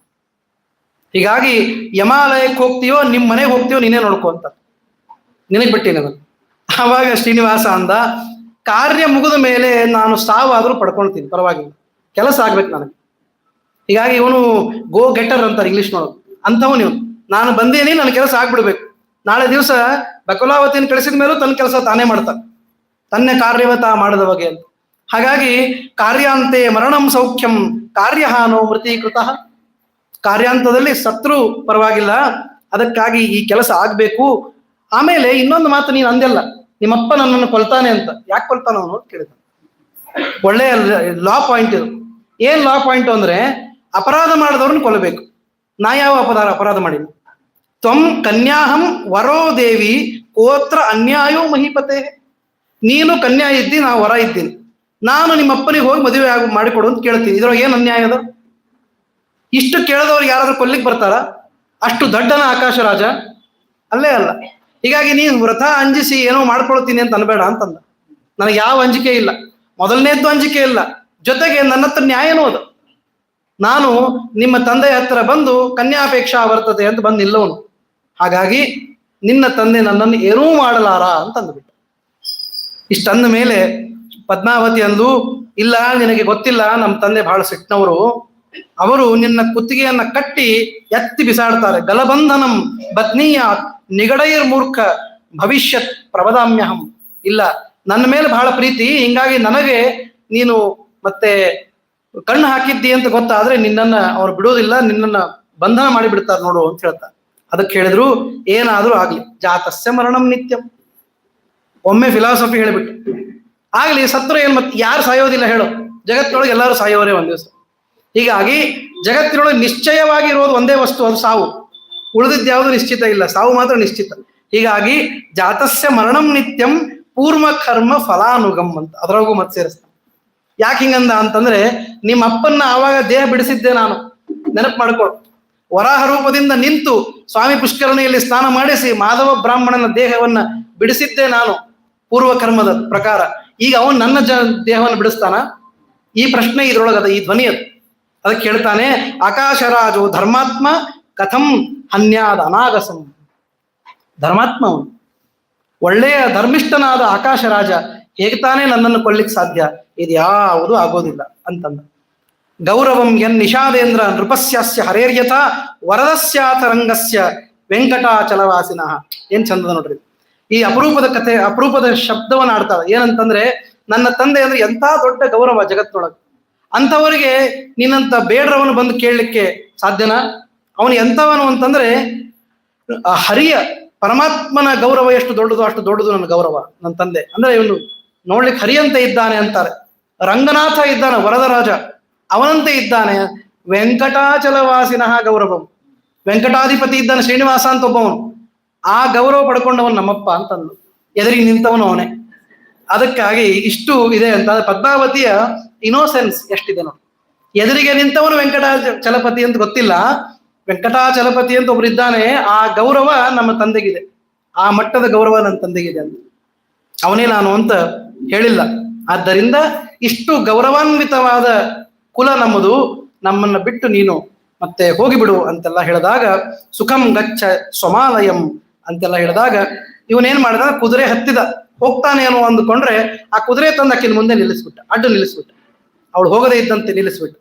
ಆವಾಗ ಅವಳು ತ್ಯಕ್ವಾಚ ಪಿತರವು ಬಂಧೂನ್ ಭ್ರಾತೃಮುಖ್ಯಾನ್ ವನೇಚರ ಅನಾಥೋ ಮ್ರಿಯಸೆ ವ್ಯರ್ಥಂ ಕಿಮರ್ಥಂ ಕಾಕಭೋಜನ. ಆಯ್ತು, ದೇವರಿಚ್ಛಾ ಹಿಂಗೆ ಇದ್ರೆ ಏನ್ ಮಾಡೋದು, ನೀನು ಅನಾಥನಾಗಿ ಈ ಕಾಡಿನೊಳಗೆ ಬಿದ್ದು ಕಾಗೆಗಳಿಗೆ ಆಹಾರ ಆಗಬೇಕು ಅಂತ ದೇವರಿಚ್ಛಾ ಇರಬೇಕು, ಆಗಲಿ ಅಂತ ಹೇಳಿ ಕೈಯೊಳಗೆ ಕಲ್ಲನ್ನು ತೆಗೆದುಕೊಂಡು ಒಗಿಲಿಕ್ಕೆ ಶುರು ಮಾಡಿದ್ರು ಶ್ರೀನಿವಾಸ. ಅದಕ್ಕೆ ಅವನನ್ನ ವಿಧಿನಾ ಲಿಖಿತಂ ಎತ್ತು ನತ್ ತದ್ವ್ಯರ್ಥಂ ಭವಿಷ್ಯತಿ ಜಯೋವಾ ಪಜಯೋವಾ ಸ್ಯಾತ್ ತ್ವಯಿ ಭೋಗಂ ಕರೋಮ್ಯಹಂ. ಆಗ್ಲಿ ಸೋಲಾಗ್ಲಿ ಗೆಲುವಾಗ್ಲಿ ನಿನ್ನನ್ನು ಮದುವೆಯಾಗೆ ಸಿದ್ಧ ಅಂತ ಅವನು ಅಂದ. ಆ ಕಡೆಯಿಂದ ಮಾತು ಈ ಕಡೆ ಮಾತು, ಇಬ್ರು ವಾಗ್ಬಾಣಗಳನ್ನು ಬಿಡ್ತಾ ಇದ್ದ. ಆ ವಾಗ್ಬಾಣದ ಪ್ರಯೋಗದ ಮಧ್ಯೆ ಮತ್ತೆ ತರ್ಜಯಂತಿ ಜಗದ್ಯೋನಿಂ ಶಿಲಾಪಾಣಿ ಸಮಾಗಮತ, ದೊಡ್ಡ ದೊಡ್ಡ ಕಲ್ಲುಗಳನ್ನು ಎತ್ತುಕೊಂಡು ಓಡಿ ಬಂದ್ರಂತೆ. ಎಲ್ಲರೂ ಬಂದು ಜೋರಾಗಿ ಎಸೆತಾ ಇದ್ದಾರೆ. ತಾಡಯಾಮಾಸ ಗೋವಿಂದಂ ಶಿಲಾಭಿ ಶೀಘ್ರ ಗತ್ವರೈಹಿ, ಜೋರಾಗಿ ಒಗಿತಾ ಇದ್ದಾಗ ಶಿಲಾವರ್ಷೈಹಿ ನ್ಯಪತತ್ ಹಯರಾಟ್ ಸ್ವಯಂ, ಅವನಿಗೇನಾಗಲಿಲ್ಲ, ಆದ್ರೆ ಆ ಹಯರಾಟ್ ಕುದುರೆ ಮಾತ್ರ ಕೆಳಗೆ ಬಿದ್ದು ಬಿಡ್ತು. ಹೀಗಾಗಿ ಅದು ಬಿದ್ದದ್ದನ್ನು ನೋಡಿ ಅವನಿಗೆ ಬಹಳ ಬೇಜಾರಾಯ್ತು. ಅದಕ್ಕಾಗಿ ತನ್ನ ಕೂದಲನ್ನು ಕೆದರುಕೊಂಡು ಭಯ ಬಂದವರಂತೆ ಅವನು ಓಡ್ತಾ ಇದ್ದಾನೆ. ಮುಕ್ತ ಕೇಶಃ ಅಂತ ಬರೀತಾರೆ, ಕೂದಲು ಕೆದರ್ಕೊಳ್ಳೋದು ಅಂತ ಇಲ್ಲಿ ಬರದಾರ. ಮುಕ್ತ ಕೇಶಃ ಅಂತ ಚಂಡಿಗೆ ಕಟ್ಕೊಂಡಿರ್ತಾರೆ, ಅದನ್ನ ಬಿಚ್ಚಿಕೊಂಡು ಓಡ್ಲಿಕ್ಕೆ ಶುರು ಮಾಡಿದ್ನಂತ. ಅಷ್ಟು ಭಯ ಬಂತು ಅಂತ ಅನ್ನೋ ತರ ಮಾಡಿದ್ರು. ನಾಳೆನೂ ಹಂಗೆ ಹೇಳ್ತಾನೆ, ಭಯ ಬಂದವರಂತೆ ತೋರಿಸ್ತಾನೆ. ಪಶ್ಯನ್ ಪಶ್ಯನ್ ದಿಶಃ ಸರ್ವಾಹ, ಆ ಕಡೆ ಈ ಕಡೆ ನೋಡ್ತಾ ಇದ್ದಾನೆ. ಈ ಕಡೆಯಿಂದ ಬಂತ ಕಲ್ಲು, ಆ ಕಡೆಯಿಂದ ಬಂತ ಕಲ್ಲು ಅಂತ ಹೇಳಿ ನೋಡ್ತಾ ಅಭ್ರಮನ್ ವಿಭ್ರಮನ್ನಿವ, ಹುಚ್ಚು ಹಿಡಿದವರಂತೆ ಓಡ್ತಾ ಇದ್ದಾನೆ ಈ ಶ್ರೀನಿವಾಸ. ಹಯೋ ವೈ ಸಂಕಟಂ ಪ್ರಾಪ್ತೋ ಮಮಾತ್ರ ಕೃತ ಸನ್ನಿಧೇಹೆ ಇತ್ಯುಚ್ಚರನ್ ರಮಾಕಾಂತೋ ಜಗಾಮ ಉತ್ತರ ದಿಗ್ಮುಖ, ಉತ್ತರ ದಿಕ್ಕಿಗೆ ಓಡ್ತಾ ಇದ್ದಾನೆ ಶ್ರೀನಿವಾಸ. ಕೊನೆಗೆ ಹೇಳ್ತಾರೆ, ಆರೂಢ ಸೋಪಾನ ಗಣೋಗಿರೇರ್ ವಿಭು ವಿಡಂಬಯಲ್ಲೋಕ ಮವಾಪ ಶಯ್ಯಾಂ ಪ್ರಾಪ್ಯಾಧಿಮಾನಂದ ಯುತೋಪಿ ಮಾಧವೋ ಯಥಾಯುಗಾಂತೆ ವಟಪತ್ರಶಾಯಿ. ಏನ್ ಅದ್ಭುತ ನೋಡಿ. ಆರೂಢ ಸೋಪಾನ ಗಣೋ ಗಿರೇರ್ ವಿಭು, ಆ ಗಿರಿಯ ಸೋಪಾನಗಳನ್ನ ಪಟಪಟ ಅಂತ ಏರ್ತಾ ಇರುವಂತಹ ವಿಭು ಬಂದು ಜಗತ್ತಿಗೆ ವಿಡಂಬನೆ ಮಾಡ್ತಾ ಇದ್ದಾನೆ. ಏನಂದ್ರೆ, ಈ ಚಳಿ ಹತ್ತಿದಾಗ ಮಲಗ್ತಾರೆ ನೋಡ್ರಿ, ಬೂಟುಗಾಲು ಹಾಕೊಂಡು ಮಲಗೋದು ಅಂತ, ಕಾಲನ್ನ ಮತ್ತೆ ಹೊಟ್ಟೆ ಹತ್ತಿರ ತಂದು ಭಯ ಬಂದವರಂತೆ ಕಂಪನದಿಂದ ಮಲಗ್ತಾ ಇದ್ದಾನೆ. ಅದು ಹೇಗೆ ಕಾಣಿಸ್ತಾ ಇತ್ತು ಅಂತಂದ್ರೆ, ಮಾರ್ಕಂಡೇಯರಿಗೆ ಆ ಎಲೆಯ ತುದಿ ಮೇಲೆ ವಟಪತ್ರಶಾಹಿಯಾಗಿ ಕಾಣಿಸಿಕೊಂಡ ಪರಮಾತ್ಮ ಆ ಇಡೀ ಪ್ರಳಯೋದಕದ ಮಧ್ಯದಲ್ಲಿ ಒಂದು ವೃಕ್ಷದ ಮೇಲೆ, ಆ ಪಿಪ್ಪಲ ವೃಕ್ಷದ ಮೇಲೆ ಒಂದು ವಟಪತ್ರಶಾಹಿಯಾಗಿ ಕಾಣಿಸ್ತಾನಲ್ಲ. ಯಥಾಯುಗಾಂತೆ ವಟಪತ್ರಶಾಹಿ, ಹಾಗೆ ಈ ಮಾಧವ ಲಕ್ಷ್ಮೀಧವ ಏನಿದ್ದಾನೆ ಶ್ರೀನಿವಾಸ ಅಳ್ತಾ ಮತ್ತೆ ನಿಶ್ವಾಸವನ್ನ ಮಾಡ್ತಾ ಭಯದಂತೆ ತೋರಿಸ್ತಾ ಮಲಗಿದ್ದಾನೆ ಅಂತ ಹೇಳ್ತಾರೆ. ಇತಿಶ್ರೀ ಭವಿಷ್ಯೋತ್ತರ ಪುರಾಣೆ ವೈಕುಂಠಗಿರಿ ಮಹಾತ್ಮೆ ಪದ್ಮಾವತಿ ಶ್ರೀನಿವಾಸಯೋಃ ಪರಸ್ಪರ ಸಂವಾದಾದಿ ವರ್ಣನಂ ನಾಮ ಸಪ್ತಮೋಧ್ಯಾಯಃ. ಹರಯೇ ನಮಃ. ಶ್ರೀಕೃಷ್ಣಾರ್ಪಣಮಸ್ತು.